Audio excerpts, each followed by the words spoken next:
The 2026 Rapid US College Championship. We actually have the games underway, so let's dive right in and check them out. Here we've got the Mizzou player, Isik Chan, playing against Strigaway 1000, who I don't know who that is currently. But it looks like Isik has gained a single pawn advantage. Both players with the bishop pair, but black has this really nice connected passed pawn on d5. So we see a queen trade being offered here, and Isik's goal is to simplify, trade down, and convert that extra pawn advantage. But still a little bit behind in development, needs to develop that dark square bishop and get castled. Otherwise, looking pretty good. We've got a Slew player here, Borat, on board 2, playing against Gergana Pecheva, who I believe is from UT Dallas. And we watched Borat actually play yesterday against Isik in that Slew versus Mizzou matchup in week 7 of the CCL. So that was very exciting. Slew winning 11.5 to 4.5.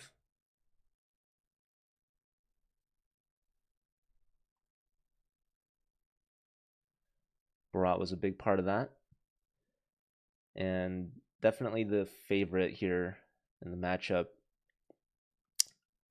But Gergana, obviously a very strong player, has also played in the CCL before. Honestly, I'm just seeing a ton of CCL names. We've got Aryan Chopra playing against Martina Starotsa. I don't know where Martina is from,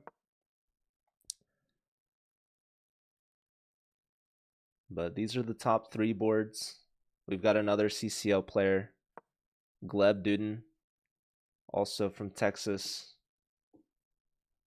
And here we've got Santiago Avila versus Gabriela Antova.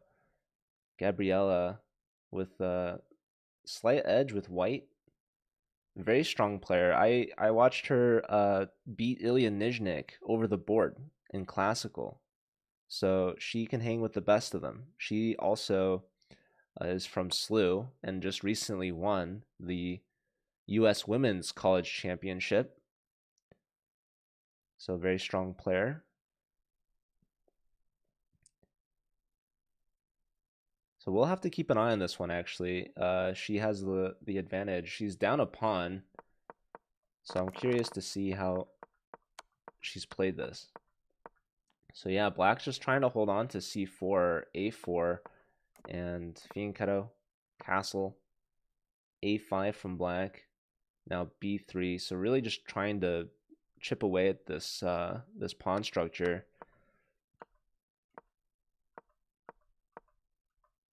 And her last move, perhaps attacking this bishop. Black simply just developing, bringing their last minor piece out.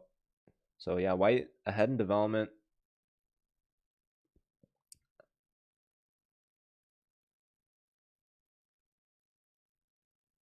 But yeah, I'm not sure. I don't think we would ever take the bishop because then the knight recaptures hitting the queen. It's kind of annoying. But maybe there's some merit to that. Maybe she'll bring over her other rook. Okay, and we have a blunder here on board 1. So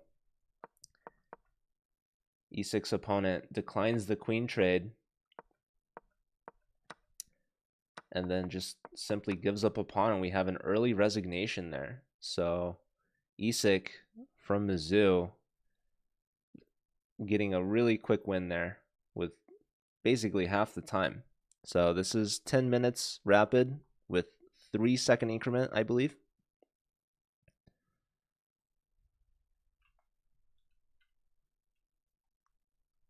So that's a really good game from Isik. Really happy with that one, I'm sure. Let's check back in with Barat, representing St. Louis University. And looks like we've got a skewer here. So we had a bishop trade and an intermezzo move, pawn taking on f3. So very strong bishop diagonal. And we see capturing on c5, defending the bishop, not taking the rook right away. But now queen threatening checkmate. And we have a queen check, forcing the trade of queens, and now the rooks are lined up. So both bishops attacking a rook. This rook steps back. This rook gets captured, and now if you take this rook, maybe there's a capture on g2. That's exactly what Bharat's done here. So Bharat temporarily up a pawn, but we could see maybe they take the bishop, or maybe they take the pawn. Curious. I think taking the pawn would probably be best here.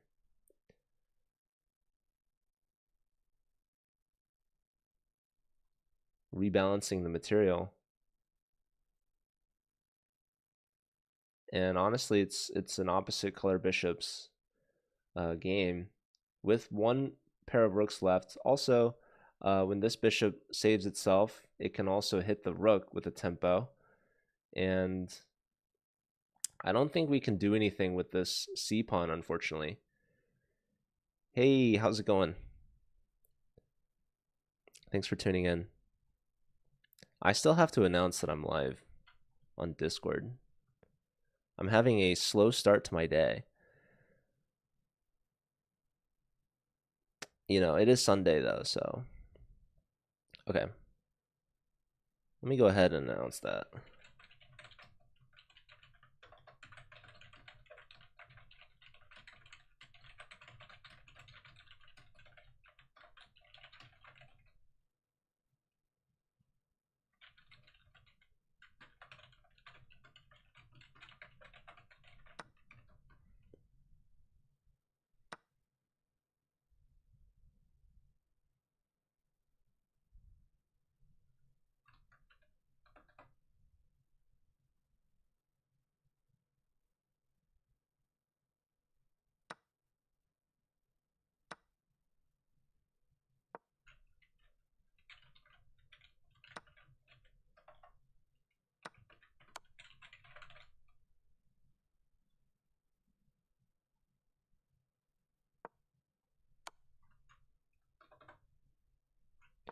All right, wow. Lots of moves coming in, flying in. So we had the, okay, wow. Black did not take on g2. I'm shocked. Taking the bishop instead. Check, check, and takes. I mean, that's gonna do it. This is an outside pass pawn. Yeah, Gergana didn't take on g2. I'm not sure why. So yeah, black to move. Bishop takes g2. Just taking a pawn. Yeah, I don't know. What can I say? Could be worried about here, push, take, push. But there's bishop here, maybe, that was missed. I'm not sure. I'm not sure what happened here, right? Takes, if something like this, takes, push, there's bishop h3. Ugh. Sad because it just, it was even with bishop takes g2, but instead they take the knight, and now taking on f3. So even here, you could have taken with check, king takes, and then take here, right? But you give up this f pawn, and now you give up the a pawn. So you could have been equal in pawns, and now instead you're down 2 pawns. Okay, giving up the outside pawn is pretty curious, but there's so many pawns here for white. This is just completely winning. So Gergana was close, but it is rapid. Hi, Jenny. Hi, Shadow. Good to see everyone. Hope you're all doing well on this fine Sunday. I was going to say Sunday morning, but I'm assuming for most of you it's Sunday afternoon or Sunday evening even. So the Grandmasters, they're getting their wins on the top 2 boards.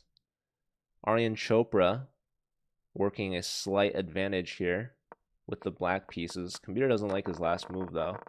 So let's see what we've got going on over here. So castling kingside after pushing g4, g5, and now we've got a double exclam brilliancy move here from Aryan Chopra. Knight to g4 check, sacrificing the piece.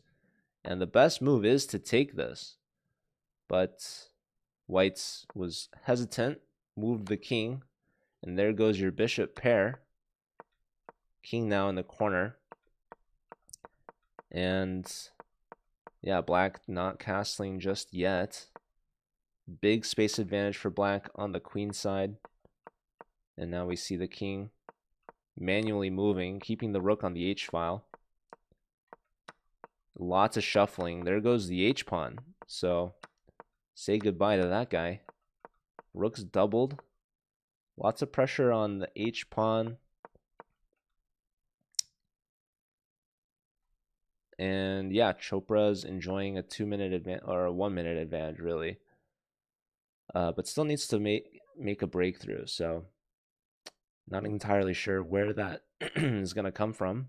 But as the clock dwindles lower and lower, there's going to be increased chances of mistakes. Gabriella's position, not as good as what it was. So where we last left off was around here. e4, dislodging the knight, then capturing the bishop. So that's very logical. Capturing on b5, double isolated b-pawns for black. Ooh, and d5, the computer does not like that. So yeah, queen e1, super logical. I guess there was going to be knight here, but then that opens up the a file for our rook.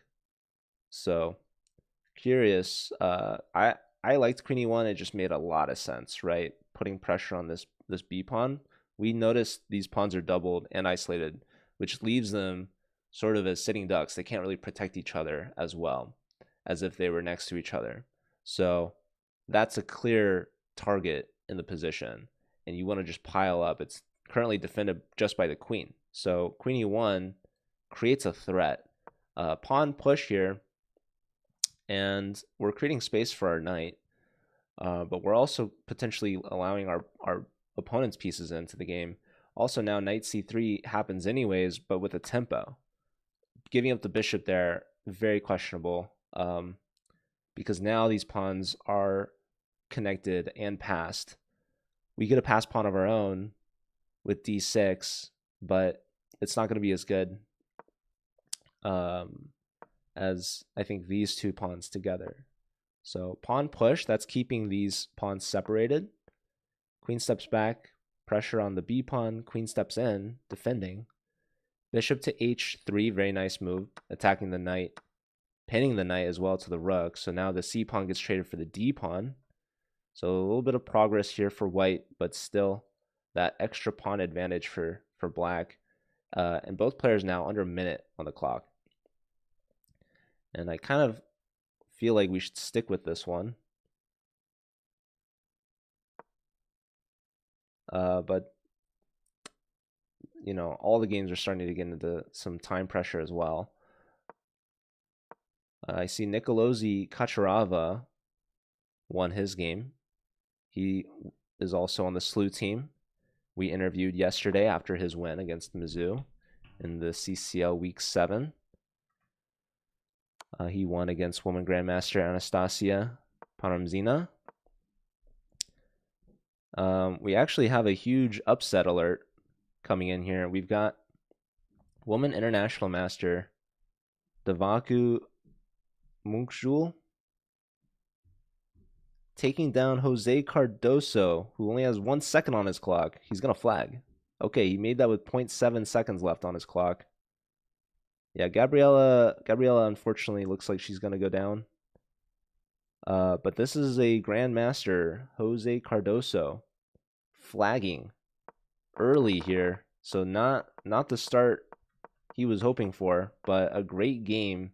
And here's the blunder. the double exclam, lining up that bishop with the king. Can't do that because now queen to g1, pinning and winning. Queen comes back, but you're getting double pinned. King steps aside, but say goodbye not only to the bishop, but now also I would have loved to see bishop g4 here. That would have been something. But queen here also gonna get the job done. Queen hits the rook, but rook says hello back, and what are you doing? All right, wow, what a game. What an upset, actually. Let's check in with Gleb Duden. Gleb Duden's actually doing worse here. So kind of a weak king for white. Gleb might also be on the upset alert watch. So giving up that g-pawn. Queen comes back. We see a trade of rooks. Queen gets hit. Queen steps back. Pawns are launching. Knights are rerouting. Queen gets hit. Bishop gets pinned. Knights are connected, but this knight's trying to dislodge that. So we see one trade. Bishop's offering a trade. Wow. We see the pawn just snagged. The bishop saved, and now there's lots of pressure on this knight. Queen trade was offered, now declined. Still have to defend this knight. King can step up, but doesn't really want to. So the queen steps up to defend. Now the rook's entering the equation. Maybe there's going to be knight to e4. Bishop trade offered, accepted, but now black has a move here. What are they going to find? They trade off first. I was expecting queen takes, trying to offer a trade, but instead we see bishop takes, keeping the queens on. Bishop kicks the rook out. The rook was maybe contemplating h4, but now the e pawn is rolling. So now I like these two pawns in the center, bullying the position, bulldozing, blazing their path through. So the knight gets hit. Now the bishop is hit. Queen defends the bishop and attacks the knight. Queen was defending the knight, but now the knight hops into f4, a beautiful outpost, cutting off the queen's defense of the bishop. So the bishop tucks back. Rook opposite this queen, but also hitting this pawn. Queen steps up, battery, looking to get to h7. Black says, by all means, go ahead. I'm going to take your pawn. And now we have this intermediate move, e6, hanging by both queen and the knight. The queen steps aside and gets checked. The pawn is hanging. Check here. What are we going to find from Gleb? This is completely winning, by the way. He finds a check, but there's a queen block. He can trade and push, but now the rook's going to come back. No, there's one check. King h2. No more checks, except for bad ones, and we see resignation there. So Gleb pulls it off in the end, finds the queen trade, finds the pass pawn, gets the job done. Hey, Chelato. Is it supposed to be blocking me? Honestly, yes. No, I'm sorry. I need to sit up more. I think it's my posture. That's the problem. No, it's the template. I couldn't be wronged. You're totally right. I'm slouching though, to be honest. Man, it feels very early for me. Okay. Wow, what an exciting round. We saw a big upset. Jose Cardoso going down to Davaku. I need to pull up the player list. I don't know a lot of these players and what schools they go to. I know a lot from the Collegiate Chess League, of course. But of course not all of these players play in the Collegiate Chess League. Unfortunately not. But perhaps next season. Okay. Let's see. Who do I want to know about? I don't know. Yeah, a lot of these players, they got their first and last names on the events page, but this board one player, 2510, technically higher rated than Isig. This, I'm assuming, is the chess.com rapid rating. Because otherwise the pairings wouldn't make sense. I think they're probably getting paired by USCF rating. But yeah, Strigoi 100 at 2510. Let me see if I can pull up this player's name. Oh, this is actually an international master from UT Dallas. Saksham Ratela. Okay. Now I know. Okay, and then we've got Martina Sorotsa. Should I look? Hold up. This is a woman FIDE master from UTRGV. And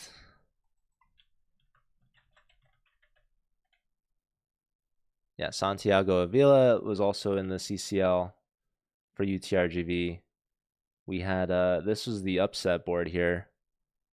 So Davaku, woman international master from UT Dallas, taking down Jose Cardoso, who is from UTRGV, also in the CCL.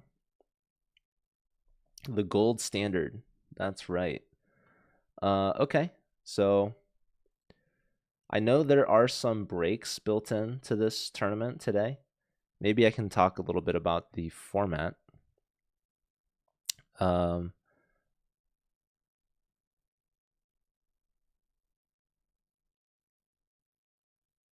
Let's see. That might have been the conclusion of round 1. Hopefully. I must admit I was a little late, so my apologies there. But I think we just watched the conclusion of round 1. I think that was round 1. This event looks like we only have about 60 players.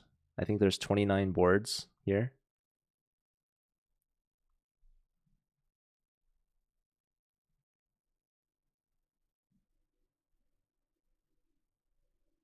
So Isak is the number 1 seed. And it looks like there's already going to be a tough pairing already in round 2. If I'm reading this right, he should be playing against Ekin Osnier, one of our favorite board 4s from UTRGV.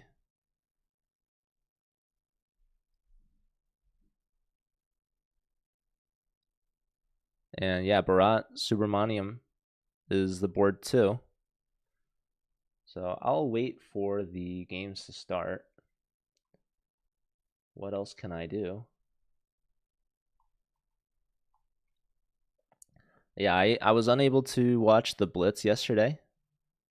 So maybe I should go check out who won that. It's probably good. We have some Blitz tentative final standings. Looks like that was won by Grandmaster Sean Rodriguez Lemieux, one of our favorite Canadian Grandmasters representing University of Texas at Rio Grande Valley, who looks like they won off of tie breaks. Tied with 7.5 points against the SLU player, Grandmaster Victor Gajic, who lost in the last round to third place Isak Chan. So Isak playing a little bit of a spoiler role from the Mizzou team, helping out Sean, who won against Grandmaster Balaji Dagupati in the last round. So very close match there, coming down to that end. So, and the number 1 and 2 player played in round 5, getting a draw against each other. So that certainly doesn't help the tiebreak situation, I suppose. But yeah, if the tiebreaks are listed in order, it looks like their first tiebreak was even tied as well. So it came down to, is it Solkov? I don't know. But yeah, sounds like the Blitz went well and was very close.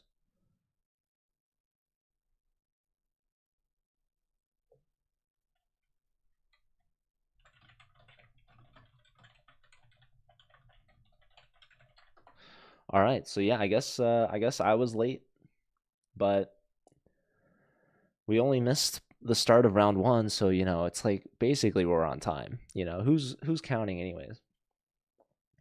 So we're just waiting for round 2 to start.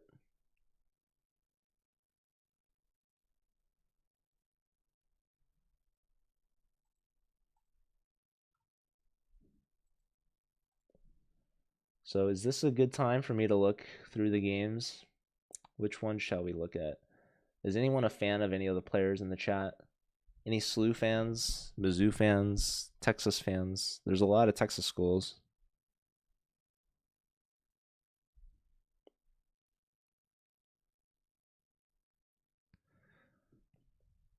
I've been told that I'm biased for SLU. But is that because I live in St. Louis? Maybe. Where are the Webster players? That's my question. They didn't want to show up. They didn't play. And the Blitz nor the Rapid.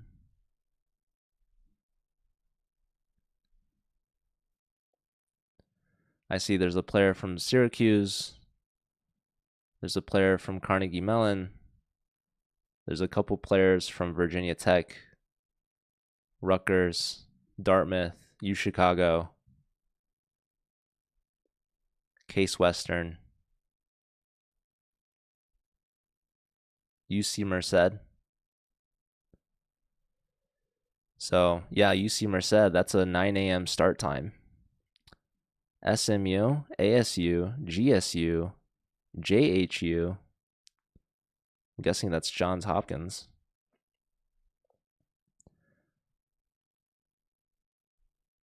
I see Talia Cervantes is joining from SLU, also part of the Women's National College Championship team.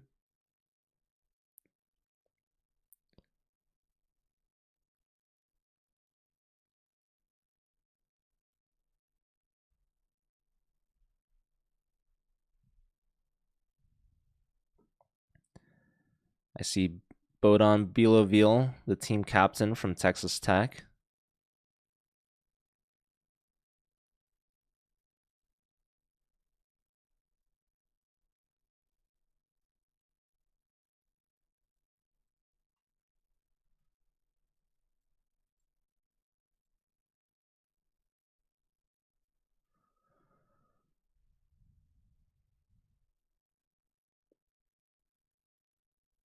See, actually, there's Aryan Tari competing on the events page, but I'm failing to see him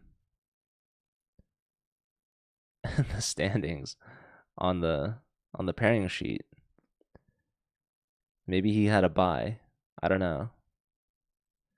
Apparently, he's competing in Reykjavik, so he was unable to play in the CCL match yesterday.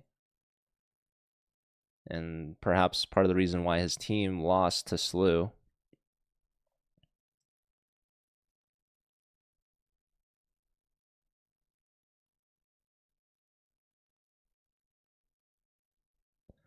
Yeah, I also see Gerge Cantor from UT Dallas is registered, but I'm not seeing. Yeah, the list of registered players is much greater than the actual games that we're seeing, so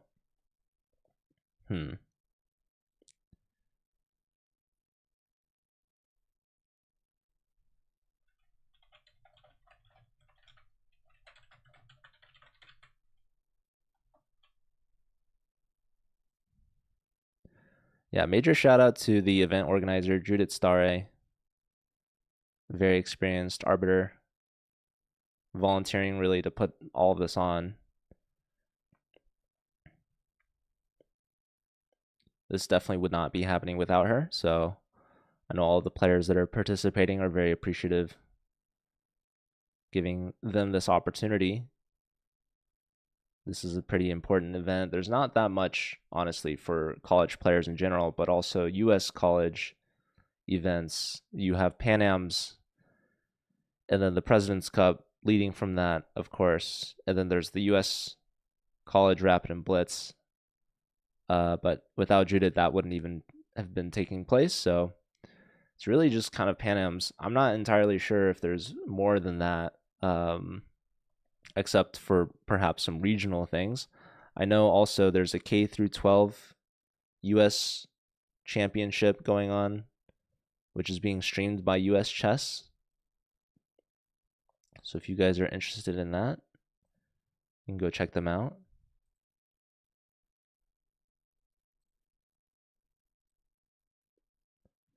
There's also apparently another really important tournament going on right now. I'm not sure if it's as important as the U.S. College Rapid and Blitz, but it's happening in Cyprus, I believe.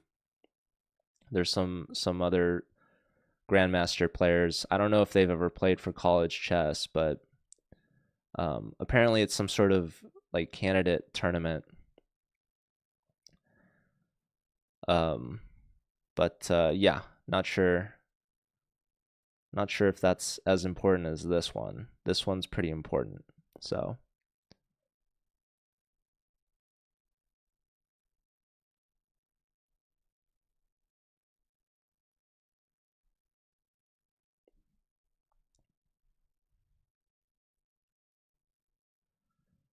looks like Senderov beat. Wait, who did he beat? Esipenko? That's a good start. That's pretty fun. Anyone else watching candidates? Or you guys know where it's at with the college rapid, the online US college rapid championship. Where else would you be on a Sunday morning? It's morning for me for one more minute, so I gotta really cherish it. You know, Sunday mornings, they're sacred. Literally. Although I haven't eaten anything yet today, unfortunately. I don't know why. I was trying to find co-commentators. Shout out to DoorHS yesterday, doing a great job with the Blitz, going solo. It's not easy. It was also his first time commentating for the CCL channel, although he's played many times in the CCL channel.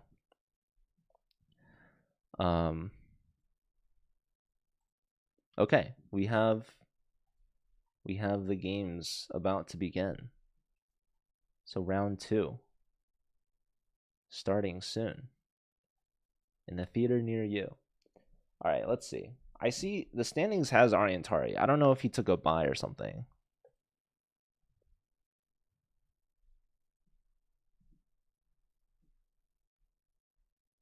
Because I don't see him listed.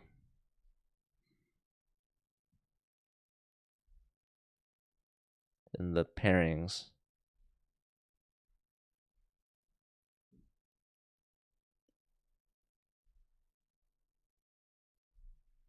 Oh, there he is. He's all the way on board 13.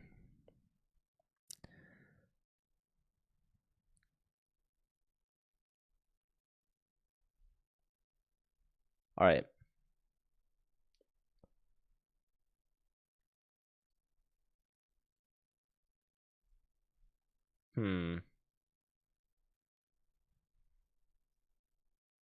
I know there is a delay on the events page, so it's possible the games have started and we haven't seen them yet. So, all part of the fair play measure. We don't want players tuning in and seeing their eval bars. Yeah, if you're a player playing, let us know in the chat so we can keep an eye on you.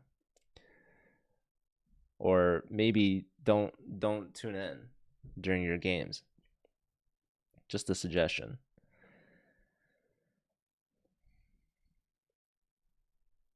But also, best of luck. You should be focusing anyways.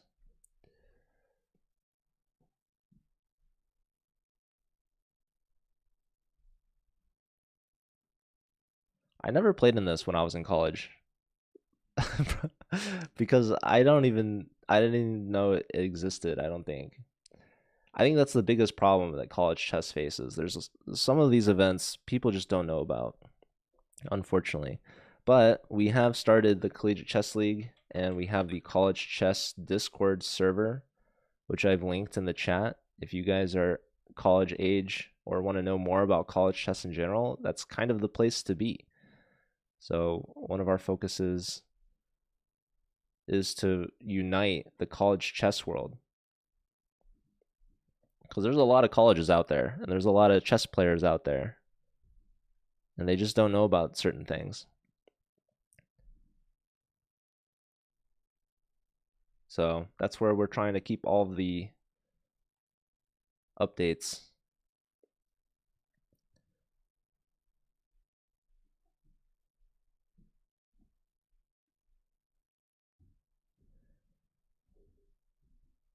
The Collegiate Chess League just finished its regular season as of today. So we will be announcing the playoff brackets this upcoming week, starting this weekend, round 1. In Division 1, it'll be the quarterfinals. The top 2 teams getting a bye directly into the semifinals, which SLU should have clinched yesterday with their win over Mizzou. In-state rivals. And with a semifinal spot, you're actually guaranteed prize money. So there was a bit of money on the line. I believe 4th place is guaranteed $500 at least in Division 1. In total, the Collegiate Chess League has $25,000 in cash prizes and is completely free to join. So if you're a college student and you're not playing the CCL, you're missing out.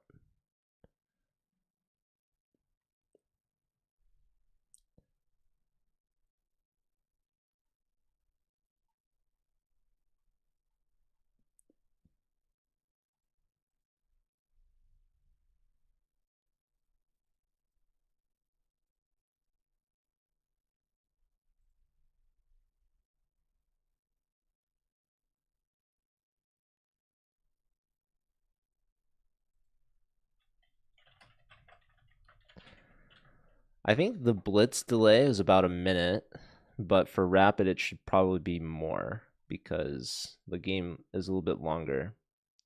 So I'm curious to know how long the delay is.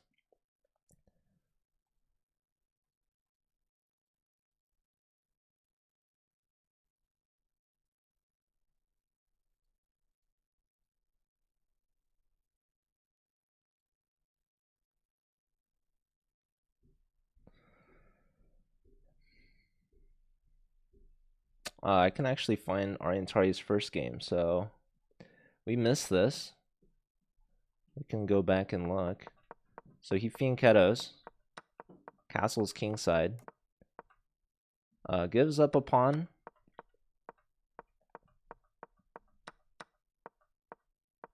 But the c-pawn is very backwards for black, and we see a lot of pressure adding. And now we have a double question mark here. And the move now, what do we want to do? Is it d5? Is it actually there's knight takes g6, looks very powerful because this rook is hanging here. So there's some tactics for sure. d5 is good, knight takes g6, both good. So Tari goes for d5, taking advantage of the pin on the c file. Takes, pawn push, and now we see the pawn pushing further. This is a double attack. You can save both with rook a7, but now this pawn is blazing through and also disconnecting the rook's defense of f7. So the rook comes back, and now we have a double exclam, knight takes, and trying to distract the rook's defense of the back rank promotion. So this d pawn really blazing down the middle of the board. We see the knight taking that pawn, and now the rook using the knight's defense to hit the queen. Knight steps back with a discovered check. King in the corner. Now white can double their rooks. Grabs the c-pawn.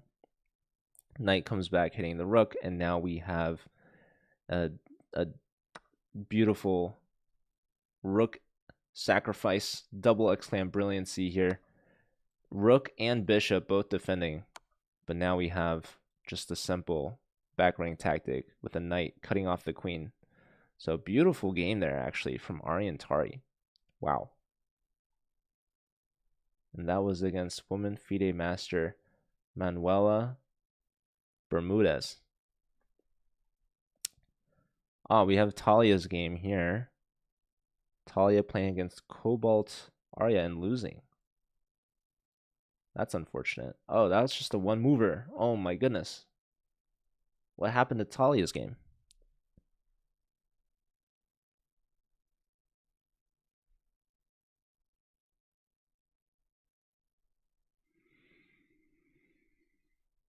I don't know.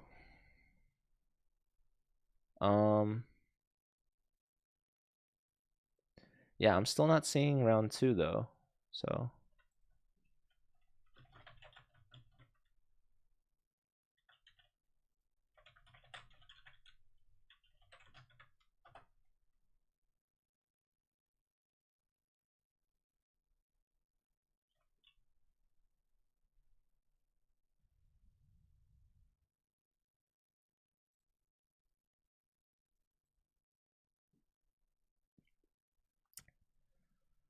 let's see if there's any other games that I missed.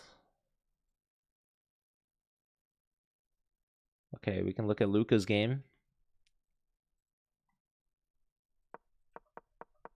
Luca with the white pieces.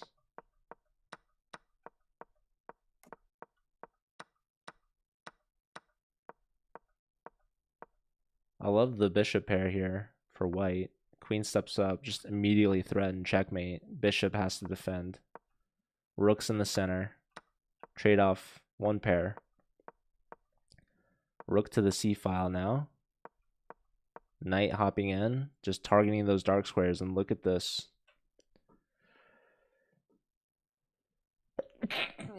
Bless me. Yeah, g6. I mean, my goodness, what a bishop, am I right? I mean, I would queen d4. I mean, hello. Queen d4 immediately. Knight comes back to d4, hits the rook. Whoa.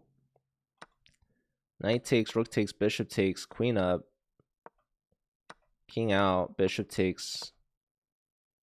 Bishop steps up.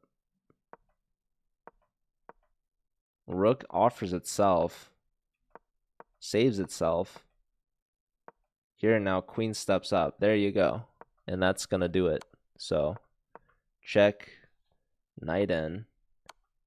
Check, check, check. And that's a fork. Say goodbye to the queen. Kudov, thank you for the raid. Party of one, welcome in. How'd your stream go?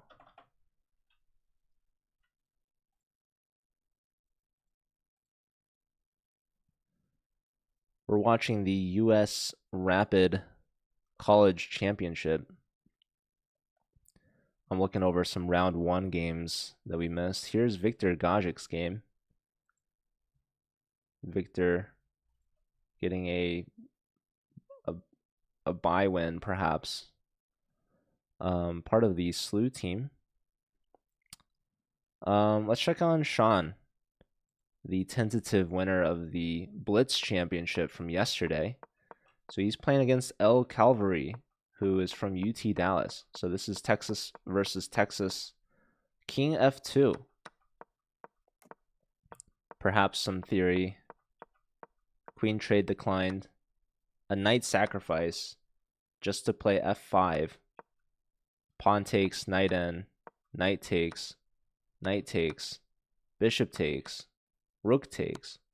So it's roughly, I guess, 2 pawns for a piece.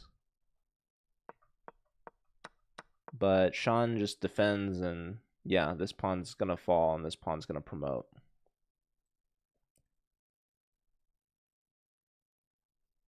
All right, let me refresh this and see. I'm apologizing that it's not going to look great. Okay, I see the games now. Jeez Louise. Where have I been, guys? Where have I been? I don't know.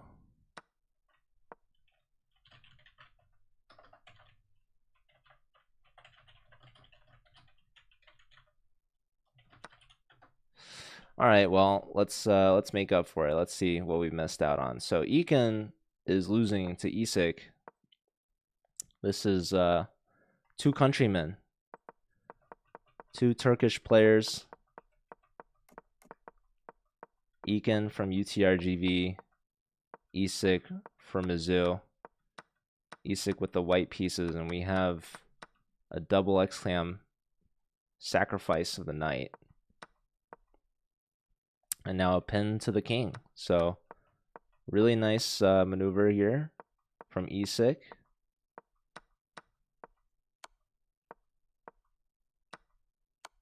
But Ekin gets the queen back, but down an exchange, down a pawn. Rooks are kind of awkwardly placed a little bit, but getting bailed out. So 3-point advantage for Isak.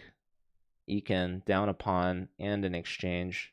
Should be pretty fairly simple conversion here for white. The reason why a rook is better than a minor piece is because the rook can always sacrifice itself back if needed. Just much greater mobility. White could trade off that last pair of rooks, but it would cost a pawn. So I think it's better to keep the material on the board. Wants to damage the pawn structure first, then trade the rook, and now this rook will swing over and play a little bit of cleanup. And yeah, Ekin resigns there. All right, so that's board one. E6 looking good still. Here we've got Sebastian playing against Bharat. So Sebastian is from Texas Tech, international master with the white pieces, but very low on time. Playing with the 3-second increment. We have a passed pawn, but blockaded by the knight. Very damaged pawn structure for white. We've got a very powerful rook pinning the bishop on the c-file to the king. But this king could step out of the way. And these pawns might get rolling, so the queen steps back.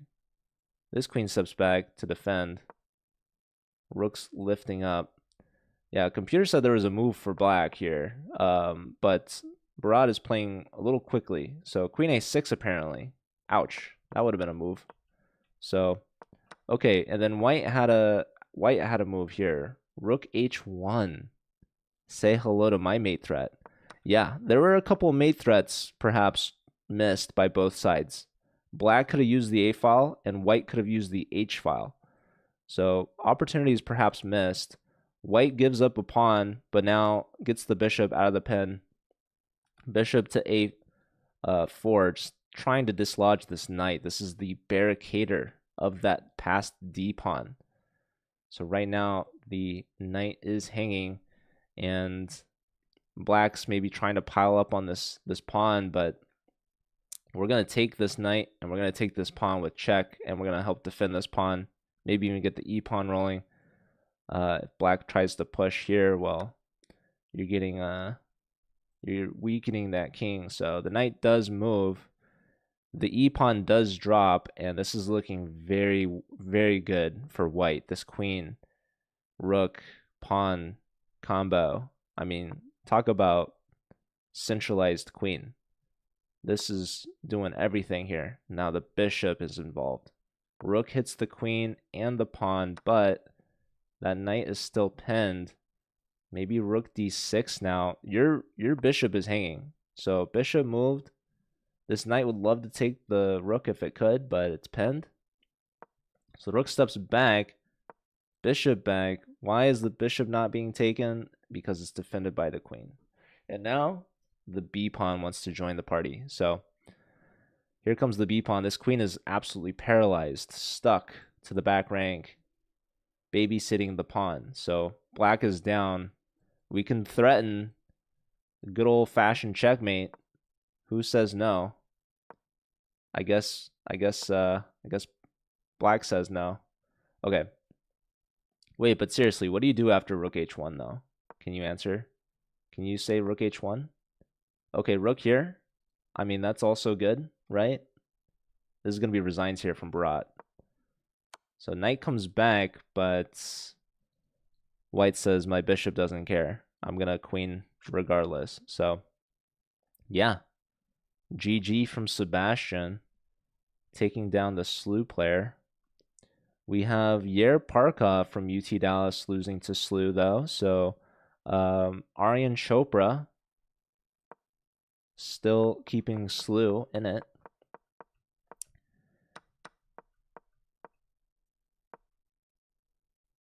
Oh, whoa, knight d4, double question mark. If pawn takes, then e takes, and your rook's getting pinned. But the problem is there's bishop takes. Pawn takes, and now bishop takes here, defending. So this bishop is overloaded. So this was a tactic gone wrong from Yair Parkov, being a little fancy, knowing that the pawn couldn't take, but forgetting that, well, the bishop could, and now your bishop is overloaded. So nice tactical awareness here from Aryan Chopra, finding the tactic, winning a piece here. So yeah, unfortunate for Yair Parkov, giving up a piece unnecessarily.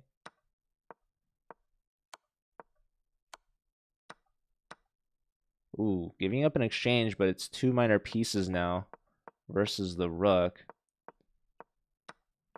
There goes a pawn.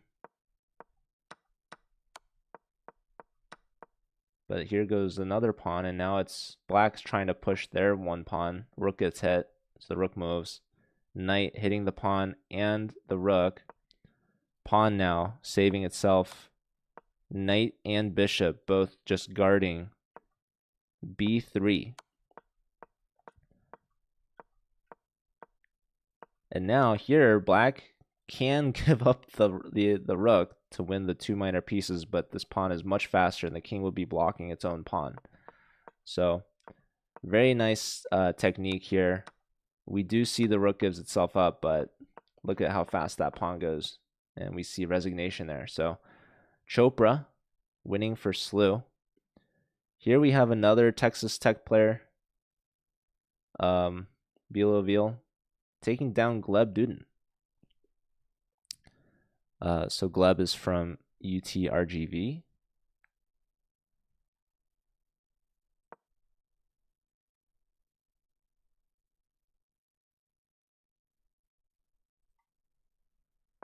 Let's see how this game went down.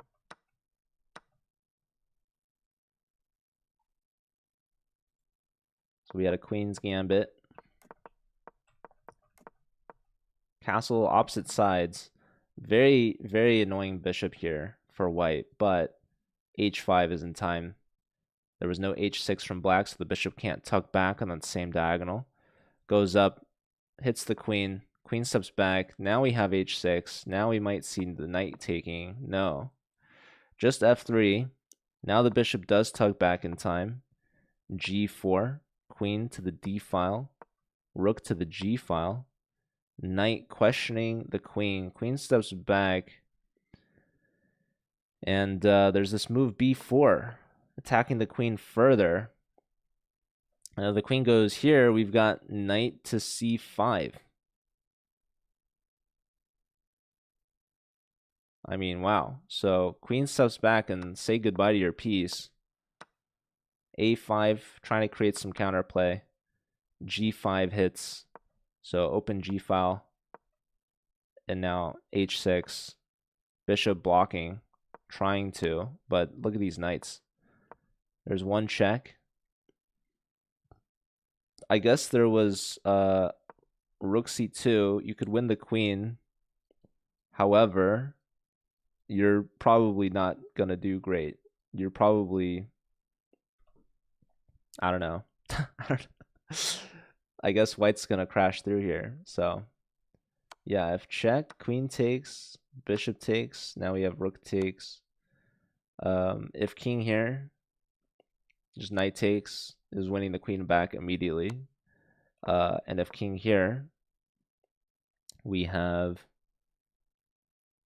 just knight check here. Oh my goodness. If king here, rook takes. Oh my word. What's happening? What is happening here, folks? Knight takes f6. I mean, come on. And this pawn is, yeah, this bishop's hanging still. Okay. Yeah, even that rook's hanging, but it doesn't matter. The bishop needs to... Yeah, white's just destroying. So rook c2 was not considered. or was considered and quickly declined. So here now, knight takes that bishop, queen and rook trying to say hello, but now we have a beautiful interference move here. Bishop to a6, which is reading as the third best move. You have knight e7 for starters, but also says king b1 is totally fine. Okay, bishop a6 played, pawn's attacking the knight. Now we have knight e7 check. King steps aside, pawn takes with check. King steps aside here. If you take the knight, then I don't know, to be honest. Why wouldn't you take on e7? You have rook check. That loses the queen.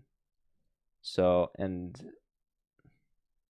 okay, otherwise you go here, but oh, that loses the queen too. Okay, so king here. You have queening, checking, taking here, rook check, king back, rook here, just threatening mate. Very beautiful.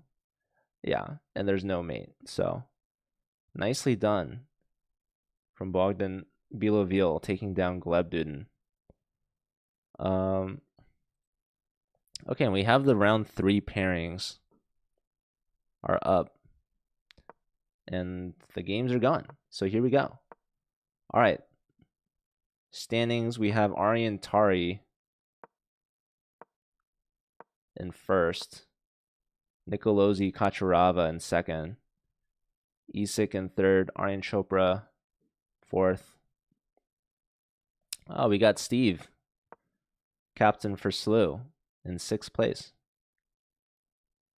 So, okay, in total, there are 15 players tied with a perfect 2. Looks like Luca went down. And so did Mihail Boyer, 2 teammates from Mizzou. So, Isik and Aryan Tari still perfect for Mizzou. Nicolosi, Aryan Chopra, and Steve perfect for SLU. We've got Samant, Aditya, and Kustav. Oh, there's also Victor Gajic. Yeah, lots of players still at 2 points each. So here we're watching 2 of them, actually. This is a matchup we've seen in the CCL.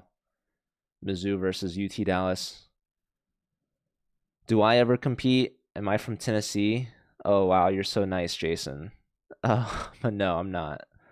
I mean, I would say I compete sometimes, but not like professionally, of course. I'll play tournaments every now and then, for sure, mostly for fun.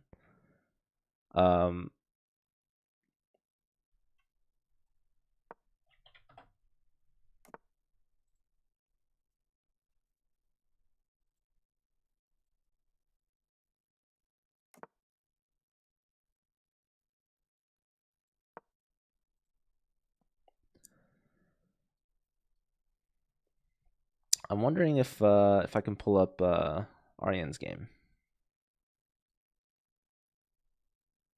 Ooh, it's the classic Aryan versus Aryan matchup. Actually, I believe this pairing happened at the President's Cup in person over the board at Mizzou. I don't know who won though, but I sure hope Aryan did well. Okay, so we have an early queen trade. F7 pawn is snagged, and now the E pawn will be hanging because of this pin here. Oh my god, Aryan and Aryan just drew. I mean,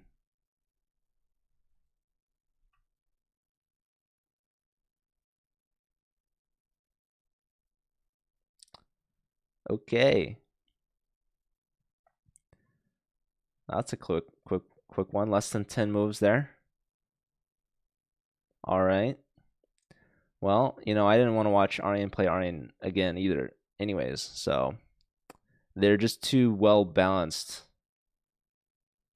The Aryan name is just, it's just dead even. Okay, well, you know, we've got Cantor. We'll always have Cantor. Cantor and Isak. So their names are different. So although their last names both start with Khan, although I think Isak's last name is pronounced Chan, because apparently C's are like J's in Turkey. And also I've been saying Cantor's name wrong too. Not his last name, but his first name apparently is Gerge, because I guess they don't respect the L's. So, and that makes sense because Cantor barely takes any L's, mostly W's. That guy, he loves to win chess games. And he's had to carry his team. I mean, we've interviewed him a lot after watching UT Dallas in the Collegiate Chess League. And he'll say, you know, he's doing well, but his team score is maybe not doing as well. So he's like, hey, our guys need to pick it up because he knows he's pulling his weight. So yeah, let's see how he does against Isak. And right now, Cantor with the white pieces, he's got a bit of a time lead starting to build up. He's used his first minute on the clock. Isak has used about 2.5 minutes. So, okay, bishop takes knight. This is kind of a grab of a pawn here. Hold on. So, rook to b1. And now black plays rook f to d8. And this pawn not really being respected here for e6. So normally you don't see the bishop traded for the knight because when black fianchettos with the dark square bishop, that dark square bishop is a very valuable defender of the king side, because without that bishop, all you're left with are light square pawns and dark square weaknesses. So usually the counter bishop will try to trade for that bishop. But here, Cantor says, well, my bishop's in the way and your pawn is kind of looking a little juicy. So let me go ahead and just snag that knight and snag this pawn. Active rook on the 7th. Why not? So yes, you give up the dark square bishop, but you've gained a pawn advantage, which is worth something. It means something. Here we see the rook questioning the other rook, offering a trade. Now, there's a couple things you can do here. You can decline the trade many different ways. I mean, not really decline it super well, but rook here, probably you're getting trapped, so that's probably not an option. You could just straight up trade, but you can also bring the rook back, and that's what Cantor does. Another idea was you could bring your queen up to b3 or to b1, trying to just defend the rook. But perhaps one of the problems there is that black can simply take, queen takes, and the other rook will come and take the b file from you. Now, queen b3, it looks like you might be getting forked, but that would actually be a blunder by black because rook takes with check, and the knight is a very important defender if white were to double up. But Cantor just brings the rook back to b3, saying if you want to trade rooks, you're going to have to take on my terms. So you're probably going to help my pawn reconnect, or maybe the knight wants to go to b3, or maybe even the queen wants to come to b3, but probably not. So Isak now is thinking, all right, well, do I want to take the rook, or do I want to do something else? And I'm expecting probably something else. Black is down a pawn at this point, so you don't necessarily want to be engaging in trades. So we see the knight hopping into b4, just feeling some of these pawns in the position. This a pawn particularly looking a little loose, a little unprotected. Now we could see queen b1, which does two things. First off, defending the pawns, boxing this knight out, but secondly, creating this battery on the b file, creating a potential pin threatening a3, but the knight could always hop back and defend that rook. So we see a3 immediately, hitting the knight, saving that pawn. And we have a skewer.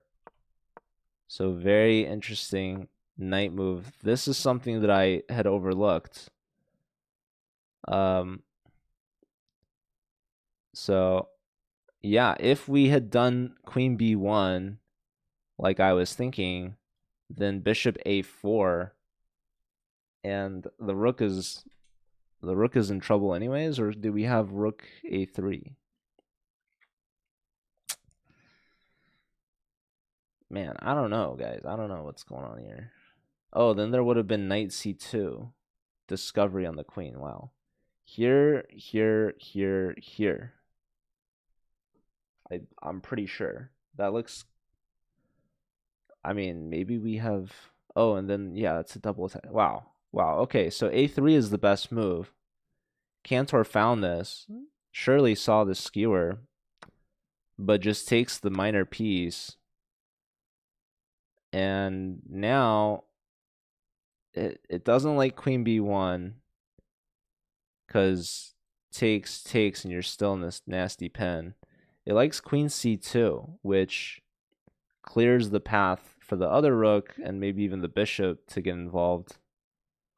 But this is kind of a pickle, and you can tell Cantor is not super comfortable because he's been spending a ton of time. He's actually down on the clock now.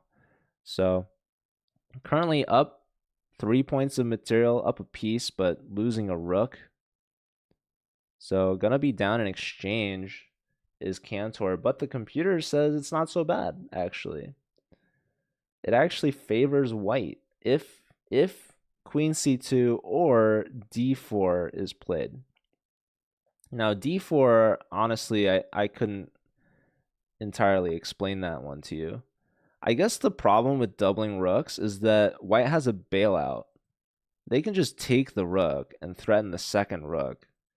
So rook a to b8 would actually be a massive blunder. So yeah, Cantor, he of course finds the best move, queen c2, just lifting the queen off the back rank, probably going to double. But yeah, also this move allows you to get to a2 and finally get out of this situation. So yeah, Cantor, he's down a piece, but he's going to be getting an exchange back. Queen b7 also doesn't work because of the same problem. So yeah, white's doing okay here, even though the rook is pinned. As long as white can get the minor piece back for it, they're going to be up material. So it's going to be 2 minor pieces versus a rook. Because, yeah, black gives up the knight here. a5, question mark. And now, crazy enough, the only move is... like, I would play something like this or this. But the computer does not like that. It does like d4, which was played, which to me is kind of crazy. But it makes sense to me in the sense that we're giving ourselves a resource here, actually a major threat, is to play queen e4 and saying, hey, you also have a rook hanging in the position, and you can't double rooks, which is just such a natural move to make. So yeah, black bails out on the pen, taking the exchange, but now is down a pawn. Or no, I'm sorry. It's 2 minor pieces versus a rook, like I said. 6 points versus 5 points. We see the trade on d4. Probably just taking back. The computer likes knight f takes. And that also makes sense. Knight b takes, it likes still, but not as much for whatever reason. Dude, how is Cantor so good, man? How is he playing the best move like every time? ridiculous. These guys have like a built-in engine in their brains.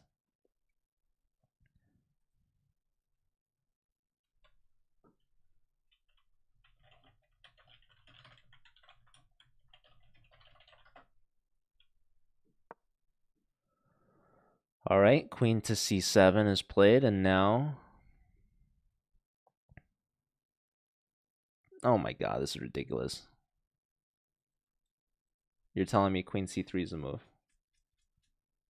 There's no way Cantor finds this. This is where I draw the line.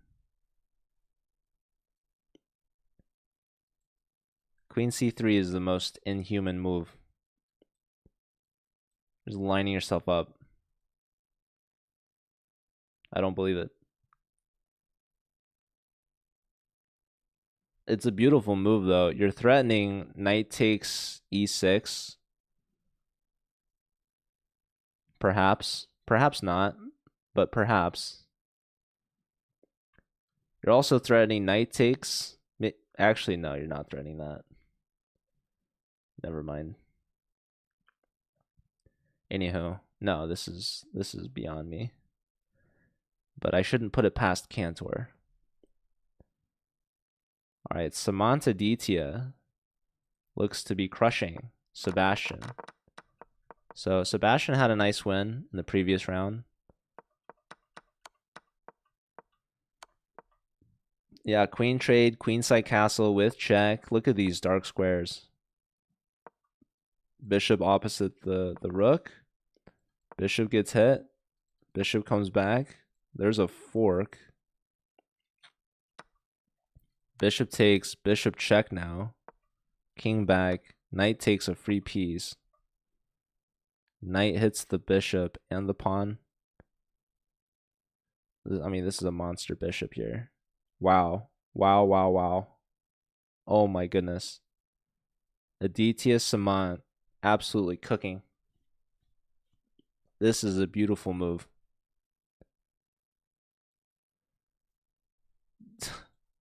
leaving the bishop on c5. When the knight attacks my bishop, I think to myself, I should save my bishop. Aditya thinks, how can I hang my bishop? I mean, this is next level. This is beautiful. Bishop f3, saying, go ahead, take, be my guest. Free bishop on me. Bishop takes, rook blocking. And now, I mean, I'm thinking to myself, yeah, b4, but no, look at this. I mean, this is just resignation. Oh my goodness, what a game. Just beautiful. And by the way, black can't castle. They moved the king. So, not that that would help much either. So, wow. Bishop f3, what a move. What a game. What a move. This is art. e5. I mean, he's bending the pieces to his will and getting the job done. I mean, that was awesome. That was a great game. Okay. Nicolosi and Raul. So this is another SLU versus UTD matchup. So this is a big one. Nicolosi low on time. Oh, he's sacking his rook. Double exclam. Yeah, he's lining up the tactics, the tricks. Black could get a rook and a knight, but it's going to cost a queen. So be wise with how you move your queen. Where are you going? Going home? You're not taking that rook. So what's going to happen next? We could see a sacrifice. We could see knight f6 check regardless. And if that g file opens, say hello to the other rook. And also, this rook is kind of in the way of the crossfire here. So the computer is saying this is equal. Nicolosi's down 2 minutes on the clock, but Raul's in a tough spot here. The best move apparently is queen takes f4, which is not played. Instead, we see knight e5. This is a self-pin, but also a queen trade offered. This bishop is hanging. I mean, what is going on in this position? This is just ridiculousness. The best move, bishop g5. So yeah, just leave the queens hanging. Because if you move this queen, where are you going? Here? Oh, guess what? Your knight's hanging too. So this is a problem. This is a problem. This is a problem. But you have to remind yourself, hey, that's also a problem. So the rook is keeping everything tied together. It's just this bishop that we have to worry about. We don't have to worry about this. We don't have to worry about this. So bishop g5 is found and played. And black rattles off rook f8 real quick. However, now it likes white. It says queen e2 is good, queen e3 is good. It likes queen e2 a bit better, probably because you don't get tempoed as much by the knight. So there is knight c4. If queen to e2, knight c4 would not be possible because of the pin. So this is now the only defensive maneuver that black has at their disposal. Anything else is a problem. Is a big problem because this pawn's attacking the knight, by the way. So, and guess what? Knight's also pinned. So knight c4 makes a lot of sense. Bailing out. However, rook takes with check. King or knight has to take. They take with the king. Computer liked knight takes, and I guess the knight was rerouting. But king takes is played. Pawn push. Don't get baited, because you're going to get pinned. Rook f1. There it is. Bishop takes, pawn pushes, but thank you for that free piece. And guess what? I'm not done yet. You're still pinned. So, yeah. Raul is playing for time, which is a bold move. Rook check, fork, give me that pawn with a threat of a skewer. Rook gets out of the corner. But, I mean, this is just up a minor piece. Bishop check. You could even give up the bishop and take both pawns if you want. But you don't have to, of course. So, let's see. I mean, it might have made your life a little bit simpler, if I'm being honest.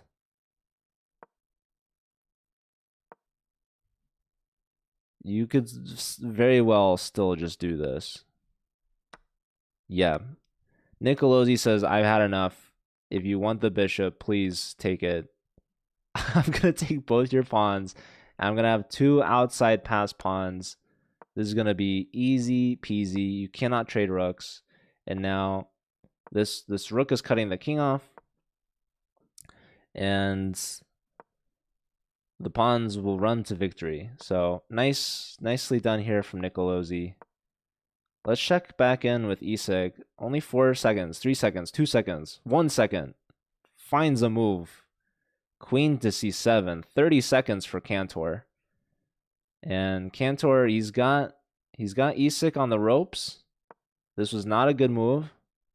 Hated that move. What the heck happened here? The move here is knight b5. Or just taking on a5 immediately. This knight goes astray. Bishop tucks back, takes. And yeah, the bishop is much better piece on g7 than it was on f6. So knight e4 gave black that tempo to put the bishop on a better square. And now here it's saying the best move is bishop e5.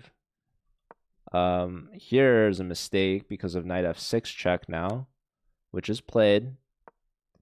King steps to the corner, and now there's this move bishop e4. This is ridiculous. Both sides, no time whatsoever. Rook to the back rank, not really a threat because of the queen. It loves this move, by the way. Queen steps up, now threatening some gnarly checks. Queen takes with check, but now rook to the back rank, but hold up. There's going to be a promotion. This is ridiculous. Queen takes pawn, bishop, threatening, checkmate, and the rook. Computer says it's a miss, but it's mate in 6. So we have resignation. So Cantor takes down Isak and remains perfect at 3 out of 3. Let's see. We've got Sean Rodriguez Lemieux losing to Texas Tech captain Bogdan Bilovil, who came to play today. Let's look at what happened in this game real quick. Give me the situation here. So no castling for white, but rooks doubled on the h-file, trading both pairs of rooks.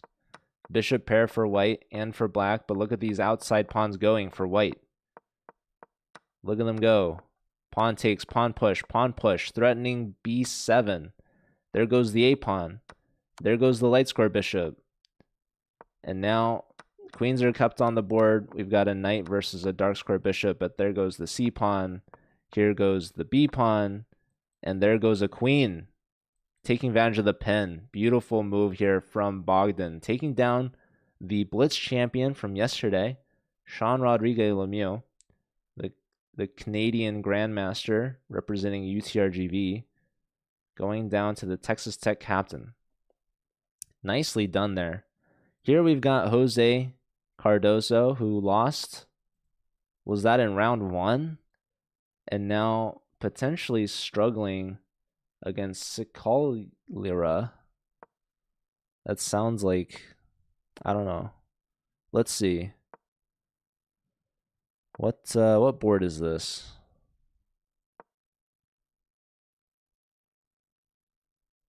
Whoa.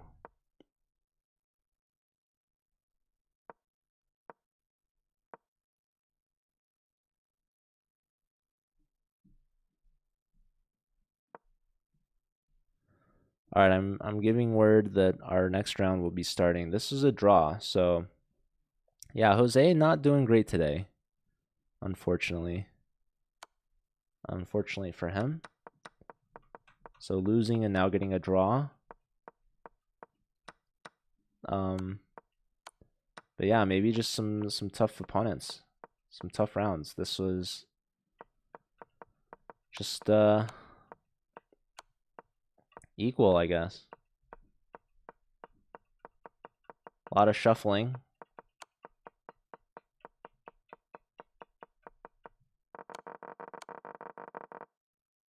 Was that 50 move rule?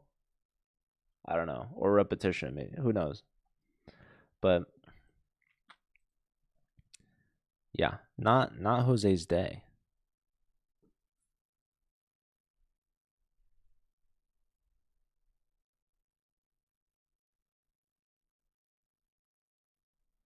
That was a draw against it's is it Sela?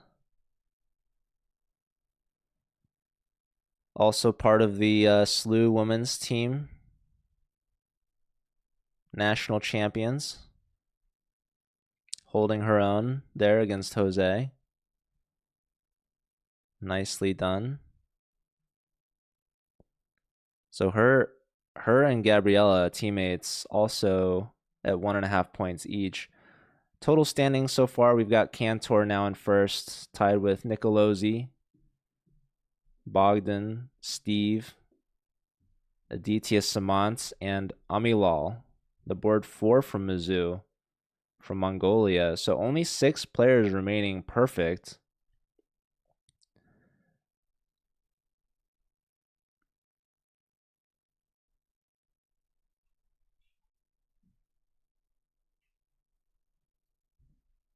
Two of them from SLU.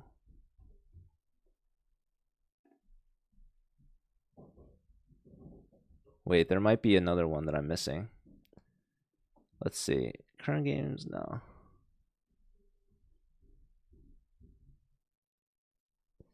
I'm seeing Roman from Texas Tech also 3 out of 3, but maybe in the first round they had a bye or maybe even a forfeit win.